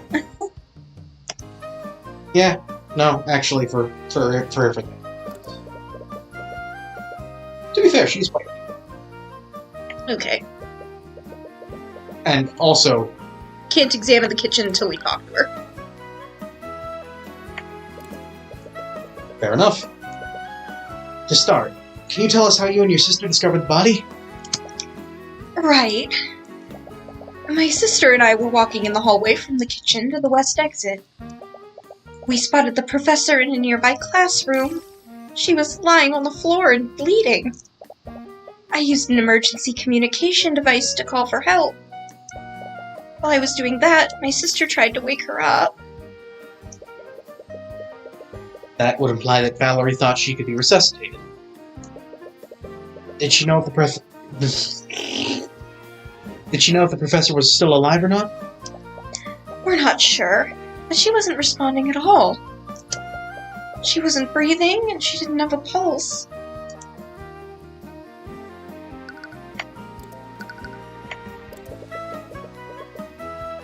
What do you know about the suspect in this case? His name is Wallace Nightgrave. He's a student here. He's that scary kid, right? Do you have any idea how little that narrows it down? The one that raises undead? Okay, that narrows it down. But those are just rumors. He would never do something like that. But he studies necromancy, right? Have you ever actually met him? No, but I've heard the rumors. He's always hanging around the cemetery. I'm sure he's just biding his time, waiting for his chance to raise an army. It can't be helped that people think of him that way. But you can't help but be a little annoyed on his behalf. Just a bit. Okay. What can you tell me about Catherine Bellwether? Yeah, that tracks.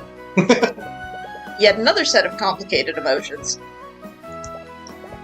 Well, I guess there's no point in hiding it anymore. She was a horrible person. She was really terrible to all of us.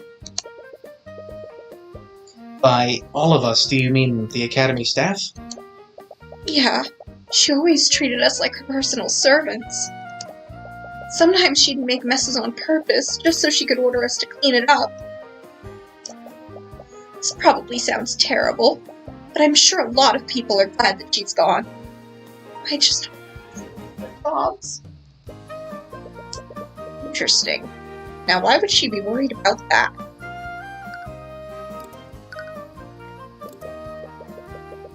Did you ever feel like your job was at risk because of Bellwether? Yes, actually. Aw, see ya, Frit. Thanks for hanging out. Later, dude. Damn. If you liked Valentina, I can only imagine how you'd react to Valerie. She was actually planning to fire all of the staff. All of the staff? That can't be true, can it? The Academy needs the staff to function. I'm not sure about the details. That's just what you... Jan? Jan. Jan told us. Who's Jan? He's one of the Academy's custodians. Oh, it's probably Jan then. No, it's Jan. Oh. As in janitor. Oh, for crying out. He's attorney alike. You can probably find him cleaning the halls if you look around. That's a laugh.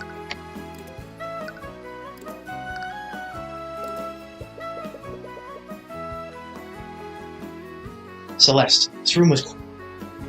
Celeste, this room is close to the crime scene. Could you cast Detect Magic and scan for magical traces? Sure. Did he just say scan for magical traces? Oh, I'll just get out of your way then. Wow, she just bolted out of the room. What was that about?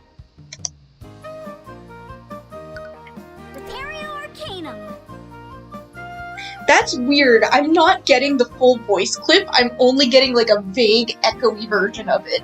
That's because this game's audio is recorded in stereo, and we've both only got one... Well, I put my other headphone in specifically to see if that was it. Odd. Very weird. It might be... lines do come... It might be the splitter we're using, yes. Yeah, it might be the splitter.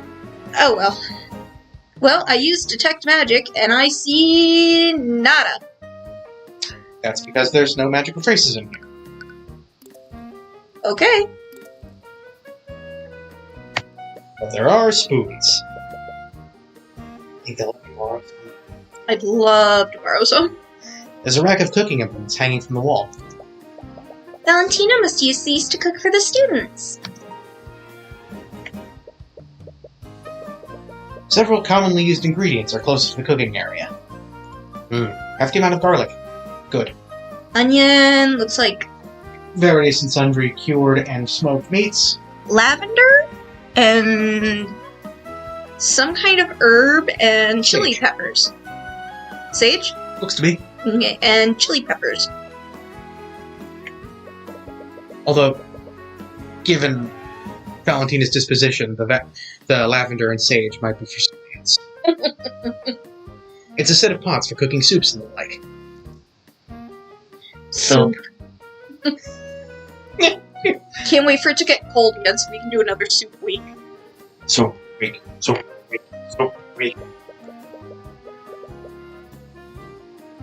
They must serve the students' meals on these plates. It's a shame that they had to close the kitchen due to the investigation. Yeah, nah, Rosemary's got thinner leaves that almost look like pine needles. Those are definitely more like sage leaves. There's a large stack of produce in the corner.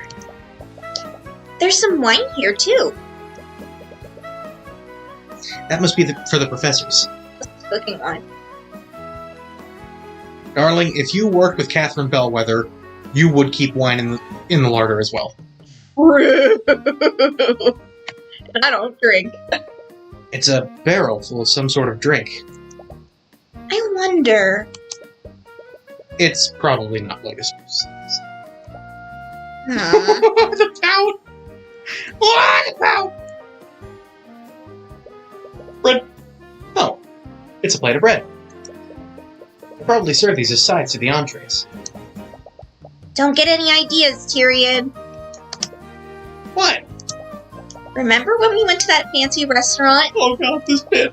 You just kept ordering breadsticks and butter. The bread is free! I might as well take advantage of it. You know eating that many carbs isn't good for you. Yeah. Ah, yes. There's a large cooking station here. They must prepare the meals in bulk.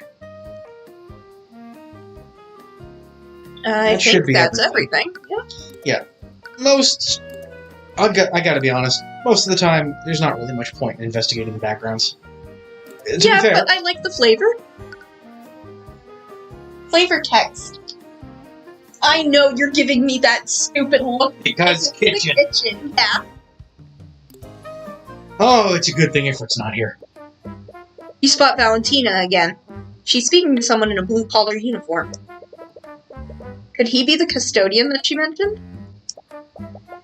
Jan, where have you been?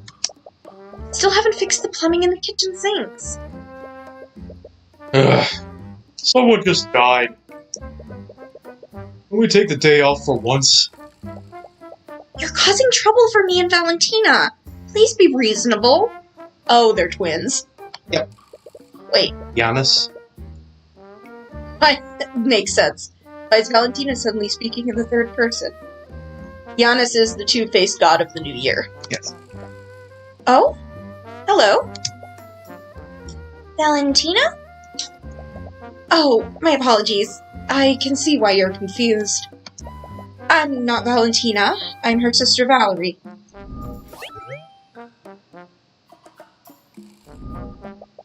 Are you trying to trick us or something? You look exactly the same. You remember reading about something like this before? The concept of twins? You two are identical twins, aren't you? You're both genetically identical to each other. Yes, we are. Wait. This means that she was the one who discovered the body alongside Valentina. Ring-a-ding-ding. Since we have you here, do you mind if I ask you some questions about what happened? I'm terribly sorry. But I've already spent a lot of time looking for Jan here. I'm really behind on my work. But Jan was also nearby when we discovered the body. I'm sure he can answer your questions.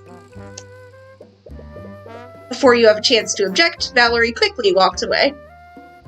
That was sus. Well, wait! Hold it! Objection! Do you want me to Take that! Do you want me to go after her? I'm pretty sure I can catch up to her. No, we don't want to scare those two more than we already have.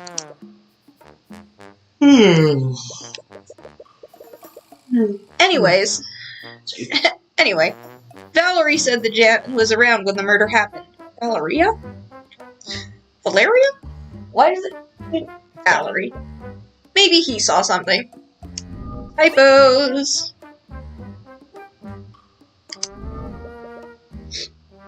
Jan, was it?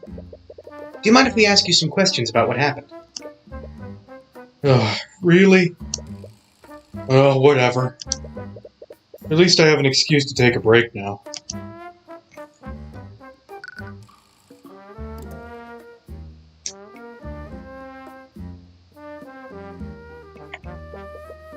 It's the entrance to a lecture hall. Nor says that it's lecture hall 2F. And guess what the others say? Oh, just the letters? Yeah. Okay. Well then, I won't spend any more time looking at those. Oh, should I detect magic? I ain't gonna stop you. Repario Arcanum. Nothing.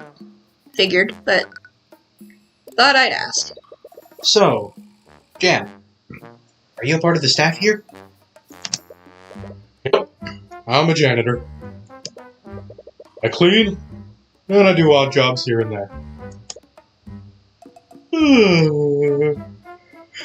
Okay, damn it, really yelling. Wow. Apparently that's all he has to say about that.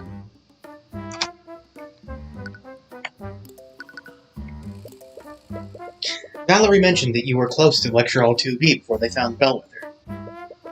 What were you doing when the twins discovered the body? I was cleaning the halls. Bellwether knocked over a vase. There were shards and dirt everywhere. Wait, you saw the professor before the twins arrived? Yeah, like I said, she broke the vase right in this hallway. It was probably 20 to 30 minutes before the twins found the body. You might have been the last person to see her alive. Did you see where she went after breaking the vase? Yep. I think she went into that room over there. Jan points to the lecture hall that Bellwether was found in. Did you see anyone else enter the lecture hall? I'm honestly not sure. I was more worried about cleaning the mess she'd made.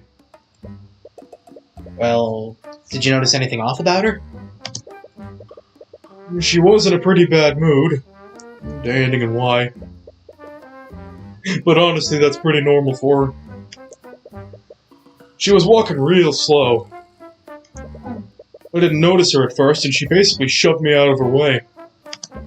After that, she knocked over that vase. I didn't even say anything after that, but she still yelled at me to be quiet. Ooh, Did you see where she went after that? that sounds weird. A little weird. Maybe she was a zombie.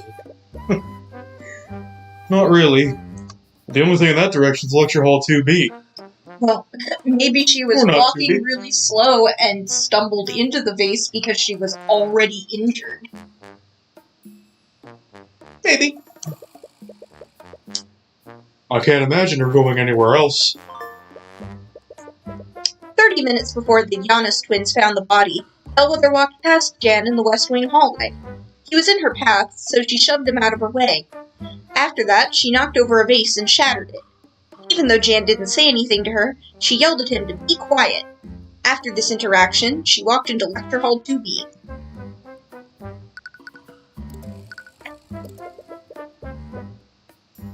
What can you tell me about Catherine Bellwether? I've heard she had a pretty bad relationship with the staff. She had a bad relationship with just about everyone. Students, the other teachers. I can't think of many people who actually did get along with her. I'm sure you had your own share of bad experiences with her. Yeah. She'd always yell at me when I was taking too long to get a job done.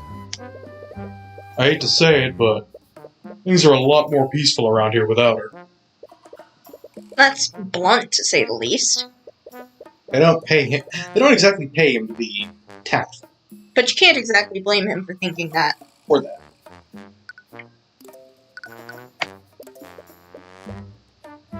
Valentina mentioned something interesting. Did you tell her that Bellwether was going to fire the Academy staff? Yeah, I remember that. What made you think she was going to do something like that? You know those arcane constructs in the library? Bellwether was the one that ordered them. Oh yeah, they're so cool. Well, a few weeks ago I overheard a meeting she was having with the headmaster. From what I heard, she was planning to order more constructs and entirely replace the staff. Oh, Well, I'm sure the headmaster rejected her proposal. Welcome back, Ifrit. Why are we screaming about Yakuza? I'm guessing game-breaking glitchery? I don't know. From the way she was talking, it sounded like he didn't have a say in the matter. But only the headmaster would have the authority to fire the staff. Yes, King. Yeah, I don't know what he's talking about either. Why would she be that confident? Dunno. All I know is she hated having common folk in the schools, even among the staff. She was really miffed that he was hiring common folk from the community center. Supposedly, Bellwether told the headmaster she was planning to fire all of the Academy staff and replace them with arcane constructs. This plan was overheard by Jan Hughes a few weeks ago. I see. Bit of a head trip. Well, glad to have you back. Even if the circumstances are a bit mindfucky. Okay. That was that. Indeed. Anything we can ask him about? The stank? He's a janitor. Are you aware of this? Are you aware of the foul smell in Lecture Hall 2B? Or not 2B? Yeah. Luckily, Arya isn't letting anyone into Luckily, Arya isn't letting anyone into the lecture hall till the investigation's over. Oh. Yakuza is a weird game. What? Okay, I read the first sentence, And then you read the second sentence. and it really was just like an, oh, geez, yeah, no, that is unfortunate and relatable, and what?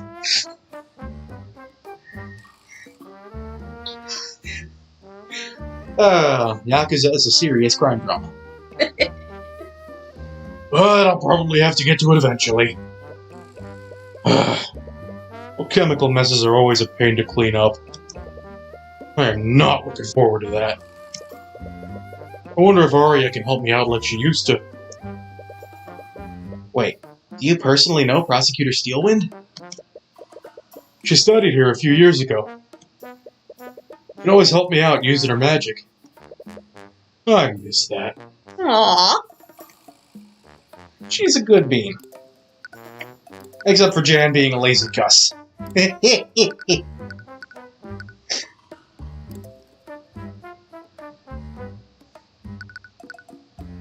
I don't reckon he's gonna know too much else.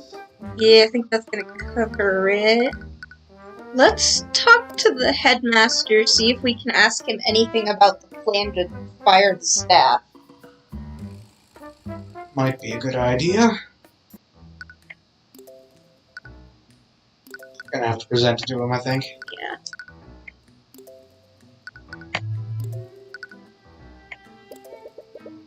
Nope. Huh.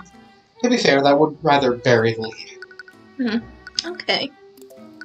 Let's see if the Giannis twins are back in the kitchen. And can be convinced to hold still. Nope. To the foyer?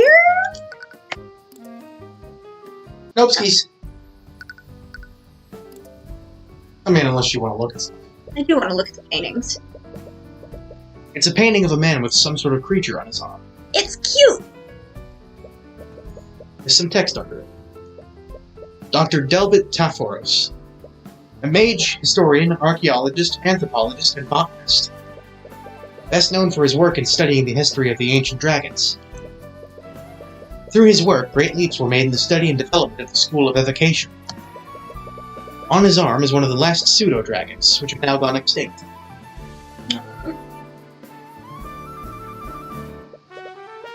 It's a painting of a professor with some kind of magical tool. There's some text under it. Dr. Paul Vorella, also known as the Archaeologist of the North. He spent many years studying and exploring the mountainous regions of Chardalon. And through his investigation, he came upon one of the many layers of the Scaled Lord. He was honored both by the Church and the Wyverngard Historical Society for this impressive discovery.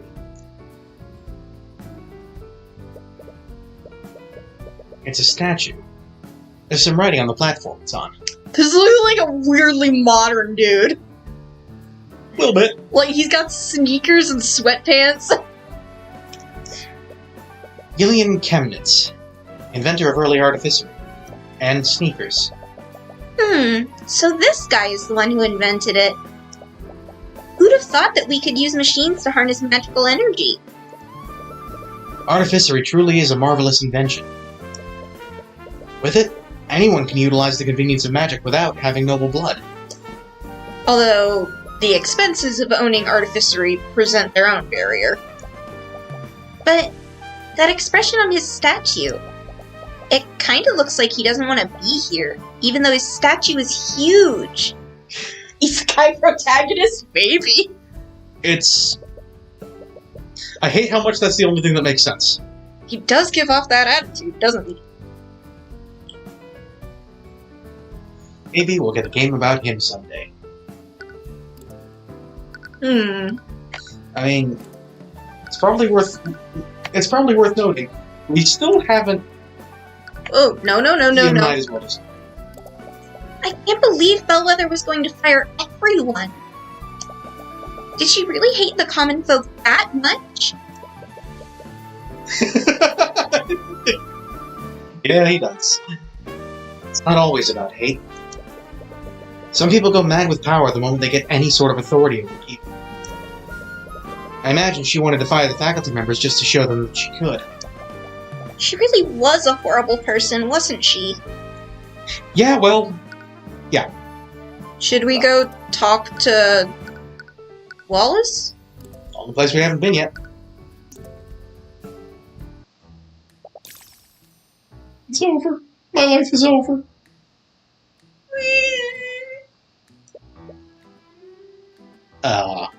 Wallace? Who are you? What do you want? Wallace, it's Celeste and Tyrion. From the library, remember? Where is that? No. Luckily, not quite. Oh, right. How are you doing? Where's Gromit? Apparently, not well. For the record, Gromit is in the next case. Please tell me you're going to get me out of here. I keep telling them that I didn't do it. But they still won't let me go. Actually, wait, no. Strike that. Next case after the next. I'm sorry, Wallace. But I found traces of necromancy magic on the body. And because of that, they're gonna push your case to trial. What? They're gonna execute me? This can't be happening. I feel the walls closing in. I can't breathe. Please, calm down. We know that you're innocent. With that said, would you let me represent you in court? Oh, right. You said that you were a lawyer. But I don't really have any money to pay you with. Don't worry about that. For now, let's just focus on getting you acquitted. Pro bono, baby! Like a bro! What? Do they seriously want to help me? No. They want something from me. But... well... I guess it doesn't matter anyways. It's not like I have anything else to lose. That's not exactly the reaction you were expecting. But at least he's cooperating. I know, I've got big incel energy. I don't understand. I was with you in the library the entire time. Why do they still think I'm the murderer? It makes no sense. Unless... Ruby, the next building over. I don't know why, but I feel like I need to kick Tyrion's butt now. She never said he could do the work pro bono, just not to come to her when he runs out of gold. Pretty much. You told the Inquisition, right? Did you tell them that I'm innocent? Did they frame me? Yes, and did, yes. Like we said before, there are traces of necromancy on the body. And with the state of the body, they believe that she was murdered with a necromancy spell.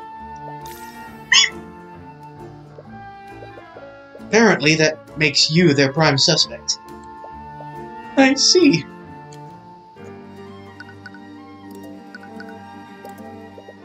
Wallace, we heard about the type of magic that you're studying. Don't worry. The headmaster explained it to us already. You just want to use necromancy to become a doctor, right? I understand that you have reservations about talking about your magic. In order to build a case for you, I need your spell compendium. I don't have one. I know. Eris already told us about that. That's why she gave us a blank one for you attuned to. Do I have to? It's your life on the line. We need all the information we can get to help you. Sorry, you're right. I'll attune to it.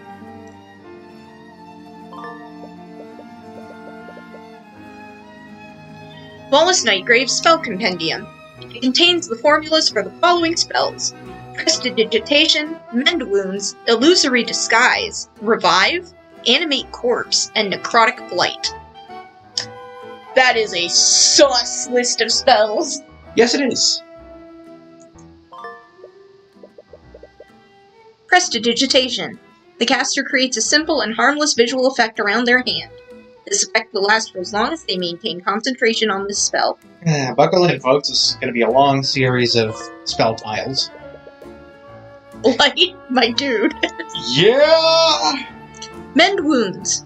Heals the wounds of the target over casting time. Wounds on the target are magically healed without leaving any scars or bruises. This spell can't restore missing limbs, nor can it revive someone who has already died. Illusory Disguise. Places an illusion on the target to completely change their visual appearance. The disguise moves with the target for the duration. The disguise can make the target look 1 foot larger or smaller. Elements hidden by the spell are made invisible, and elements created by the spell are purely visual. You cannot make physical contact with it. Revive. Floods the target with life energy in an attempt to resuscitate them. It does not heal wounds sustained. Results may vary, but it cannot resuscitate someone who has been dead for more than a minute. Animate Corpse. Reanimates the target using life energy, creating an undead minion for the duration. The minion follows the caster's orders, but its intelligence is limited, and it cannot speak. The minion can then end the spell prematurely, but will only do so if ordered to by the caster. Once the spell has ended, the undead will return to being a dead body. Necrotic Blight. Pulls all of the life energy from the target, resulting in instant death. This spell does not wound the target, nor does it leave any physical evidence, but it still leaves a magical trace. Yeah. You understand the reason why he's studying this type of magic. But the spells in his compendium are still pretty gruesome. It's a little terrifying that spells like this even exist. Sorry, I know I was being difficult. A long time ago, I showed my compendium to someone I trusted. After she saw my necromancy spell, she told everyone in the academy. That's also when Professor Bellwether started coming after me. I'm sorry. Oh, sorry. I'm sorry, I'm used to... Listen. That's a bit of a wimpy start, and I'm used to the wimpy... It's okay. I'm sorry. That must have been hard for you. But at least you had Eris. Yeah, I did.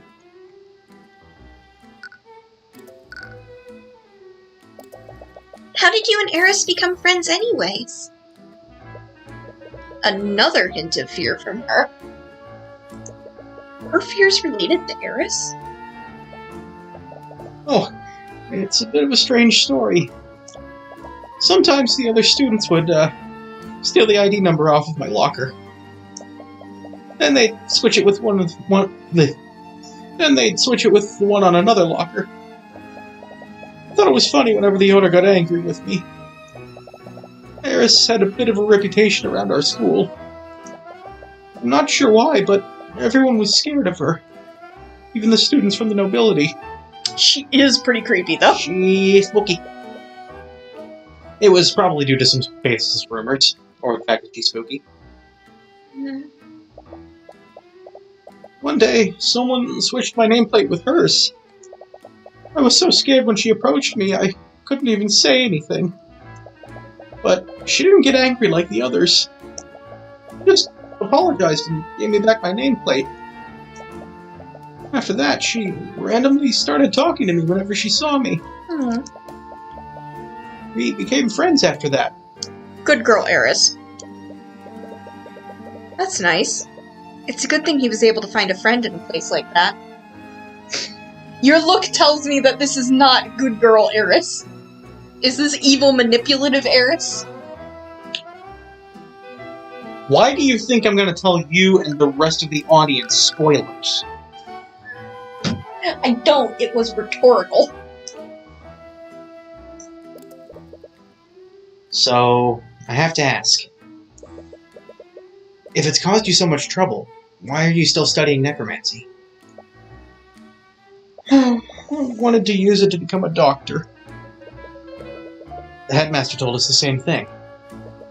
But you could have just stopped after learning the healing spells.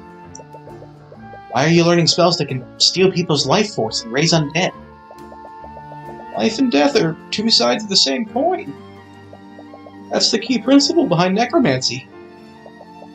The first undead was actually a failed attempt to resurrect a human using magic. Wow, I never knew that.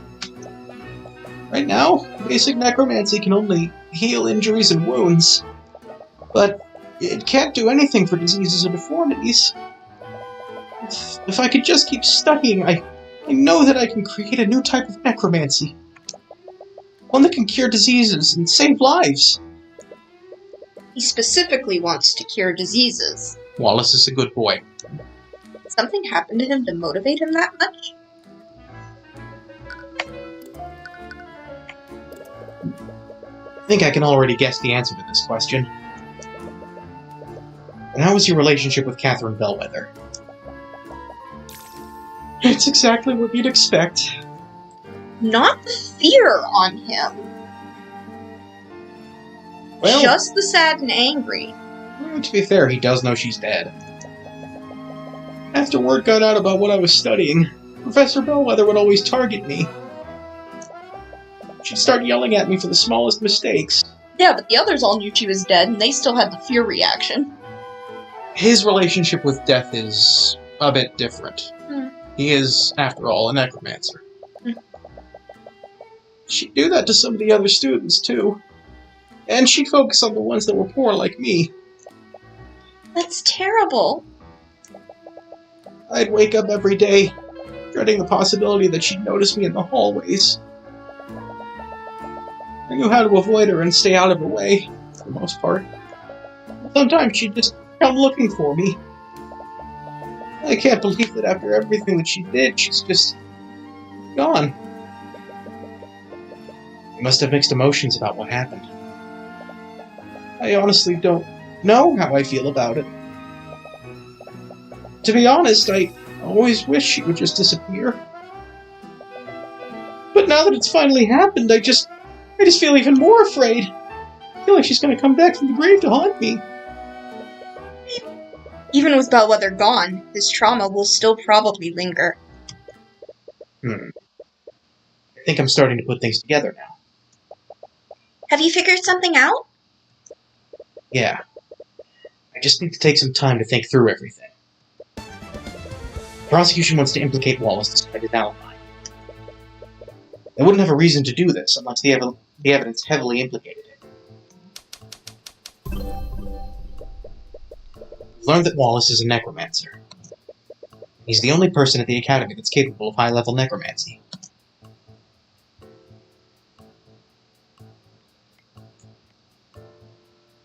Magical trace of necromancy was found Smelled. See. on the body. How doesn't it implicate him? Yeah. Listen, that's profiling. There's a trace of necromancy on the body. Means that they think Wallace used one of his necromancy spells.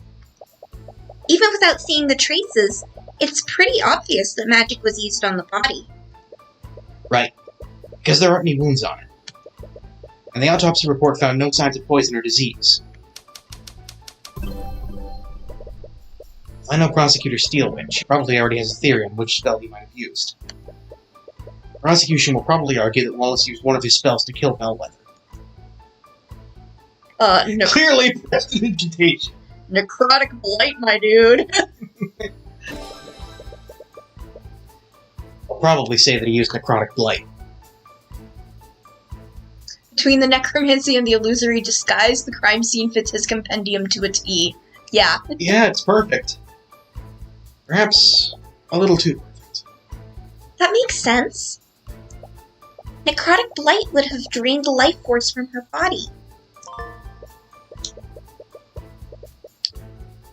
There's a pool of blood where Catherine Bellwether's body was. This is strange, because she wouldn't have been wounded by necrotic blight. There it is.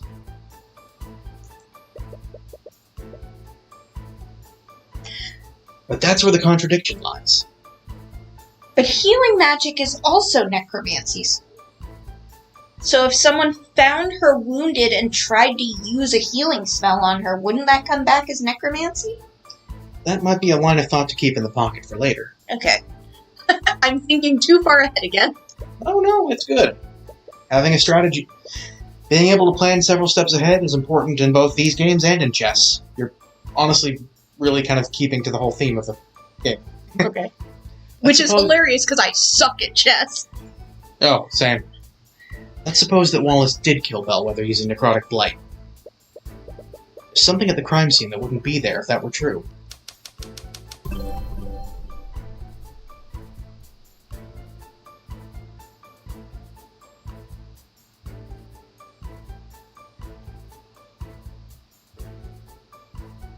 No, wait. Lecture Hall 2B is... Up. Floor There you go. was covered in blood. No, Steelman will probably argue. You may have to actually say it was Bellwether's body. Yeah. There it is. Necrotic Blight is a spell that doesn't inflict any visible wounds. There shouldn't have been any blood on the body. But then what really happened? That's the last piece. And if I had to guess, the information we need is being hidden by one of the witnesses who discovered the body. Valentina! She's definitely hiding something. Did you notice how she reacted when I asked her to scan the room? Yeah, she ran away. She didn't even try to be subtle about it. The way she reacted, I think she may have been trying to hide herself from you detect magic. Which can only mean that there's a magical trace on her. I wonder what she's trying to hide. There's only one way to find out. The next time you see her, could you subtly cast Detect Magic and scan her? Alright. It's been a while since we talked to her. Valerie also mentioned that they still had work to do today. She might be back in the Academy's kitchen now.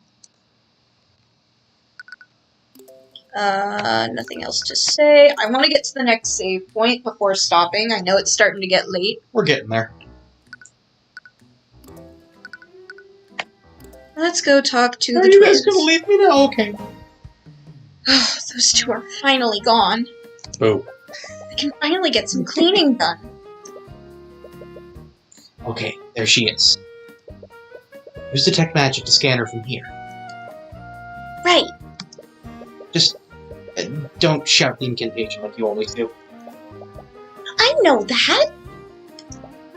Alright, here goes. Imperio Arcanum. A little disappointed they didn't just have Age re-record that only quieter. What the? What is it? There's a trace of magic on her. I knew it! Which school? It's necromancy. There's a trace of necromancy on her. What? Valentina has a magical trace of necromancy on her. Someone cast a necromancy spell on her within the last 48 hours. What do we do now? You're still not sure how this fits in with everything. Dun dun dun. Don't worry if your girlfriend's not dead. Although you did just skip over my line. Sorry. I'll open the log. For now, let's just talk to her and see if we can get more information out of her. If all else fails, we can confront her with the evidence we have. Oh! It's you two again! You're back? Okay, just relax. All I have to do is repeat what I told them last time. Unfortunately for her, that won't work this time. She's not that dim.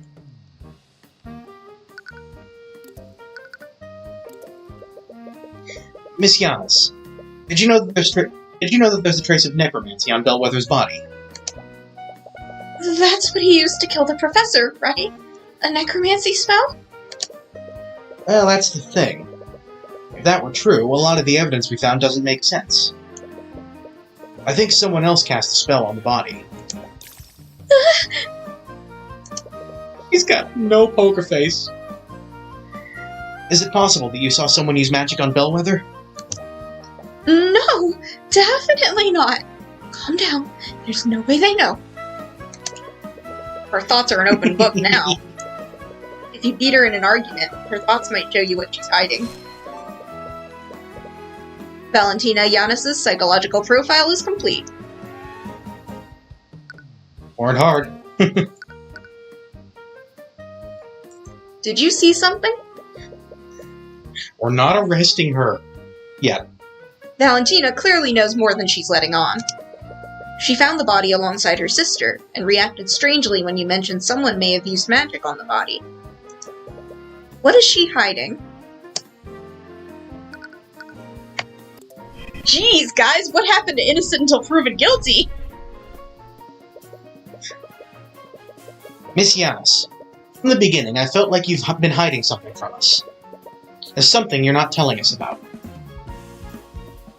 Valentina is more concerned with protecting herself than doing the right thing. She will continue to hide her secrets unless she thinks that doing so is dangerous for her. She sees Wallace as a villainous necromancer and will not feel pity for him. Ifrit, I'm not sure what run with the witch means. Oh my gosh! What are you talking about? I've told you in the night everything I know. I've got nothing to hide. My conscience is clear. Need to stay calm.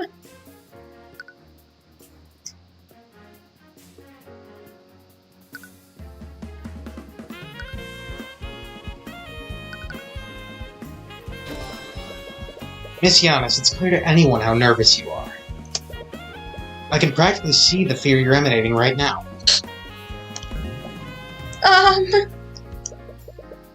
Just tell us the truth. It'll be a lot easier for the both of us. Let's say I were hiding something. Which I'm not, by the way. I don't have to tell you anything. Why should I tell you anything? I know my rights.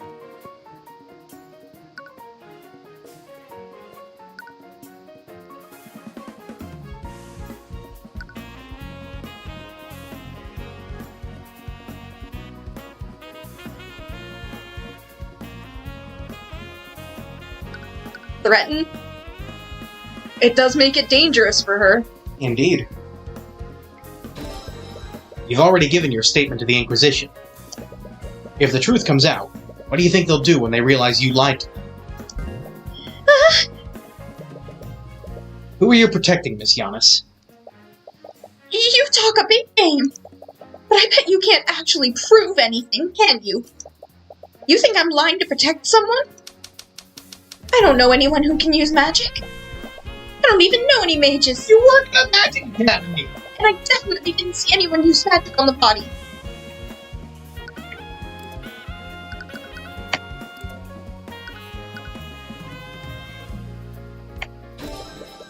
You can't hide the truth from us, Miss Giannis. What? You said that you've never even seen a necromancy spell before. If that were true, then why is there a trace of necromancy on you? Wait, what? There's a trace of necromancy on me? Sometimes you don't need to win, you just need to freak her out. What? Did she not know about the spell that was cast on her? No, that doesn't make any sense. If she didn't know about the trace, she wouldn't have avoided Celeste back then. There must be an explanation for this. You've successfully argued against Valentina, Giannis. This is crazy! Why is there a trace of necromancy on me? Am I going to die? Am I going to become a zombie? That's strange. Are you really unaware that a spell was cast on her? Or is she playing dumb? Why doesn't Valentina know that the spell was necromancy? She knows that someone used magic on her, but she doesn't know that spell was necromancy.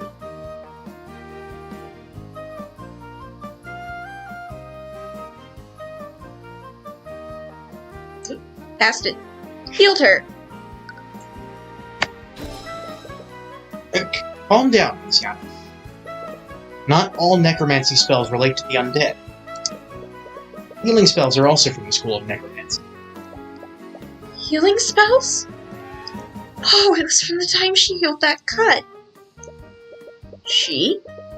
That implies that she knows a mage who studies healing magic. Could that person be a student here? Sorry, I just remembered that there's something else I have to do. I'll be right back. You. Hey, come back here!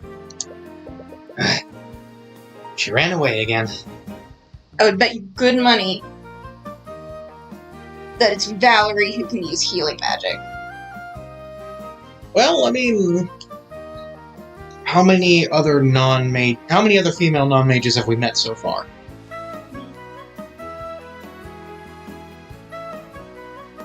Ruby. Involved with this case. Not sure. There's no way she can outrun me. Nah. The Inquisition is still stationed around the surrounding areas. They'd probably intervene if we started harassing one of the witnesses. That's true. But we weren't able to learn anything. Actually, I did learn one thing. She has a friend who can cast a healing spell on her. Really? How did you figure that out? Good deductive reasoning. Wow. Well, healing magic is also a form of necromancy, right?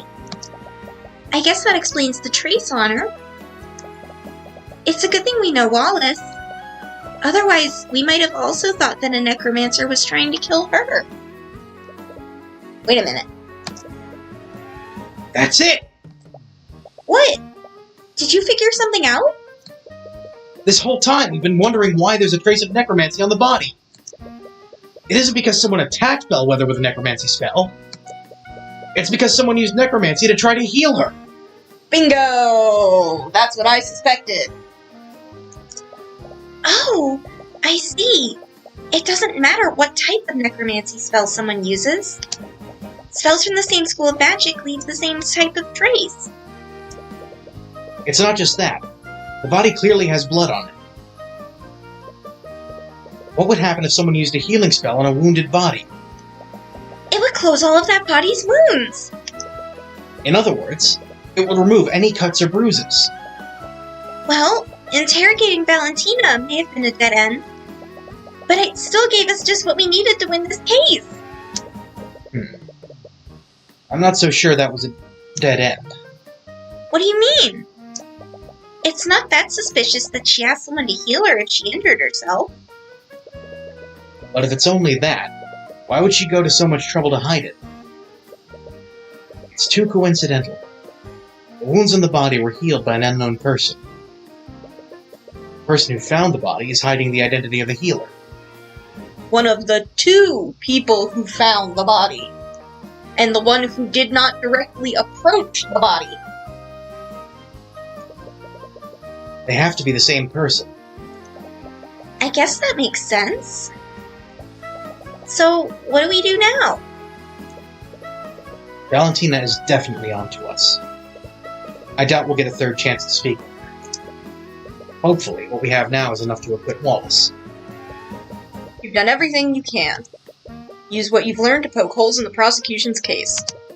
And if that doesn't work, you can drag Valentina onto the witness stand and pull the truth out of her. You just hope that what she's hiding is enough to acquit Wallace.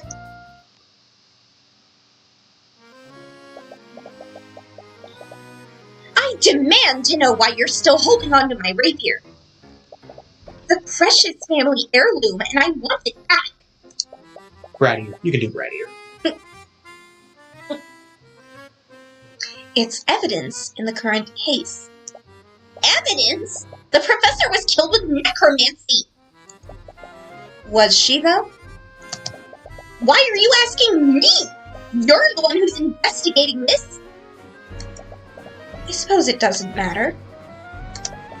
Just know that I will bring her murderer to justice. No matter who it may be. Interesting. Was that better? Is that a better Bratty Noble voice? Yeah. Okay. Well, that's a good as stop. That's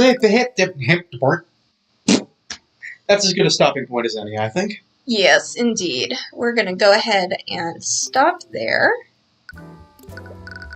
I said stop. Oh. Well, you did. Yeah, I just wanted to return to the title screen. Right. Heaven forbid anybody see your desktop background of an adorable fox. Well, they wouldn't see that, they'd just see OBS. You know what? On behalf of everybody else, I am going to thank you for not subjecting them to the void. Yeah. So, thank you everyone who stopped by. Please do all the fun YouTube things, like, comment. You don't have to subscribe, I won't make you. I mean, we can't make it do any of those things. Yes. But liking and subscribing, even if it's not for the algorithm, makes me really, really happy, and gives me motivation to continue doing this. In the meantime, we will continue with the other half of Case 2 next Friday. Same time, same channel. Thank you again to everyone who stopped by, and we'll see you next time. Later, y'all. Now, what does this button do? Not again!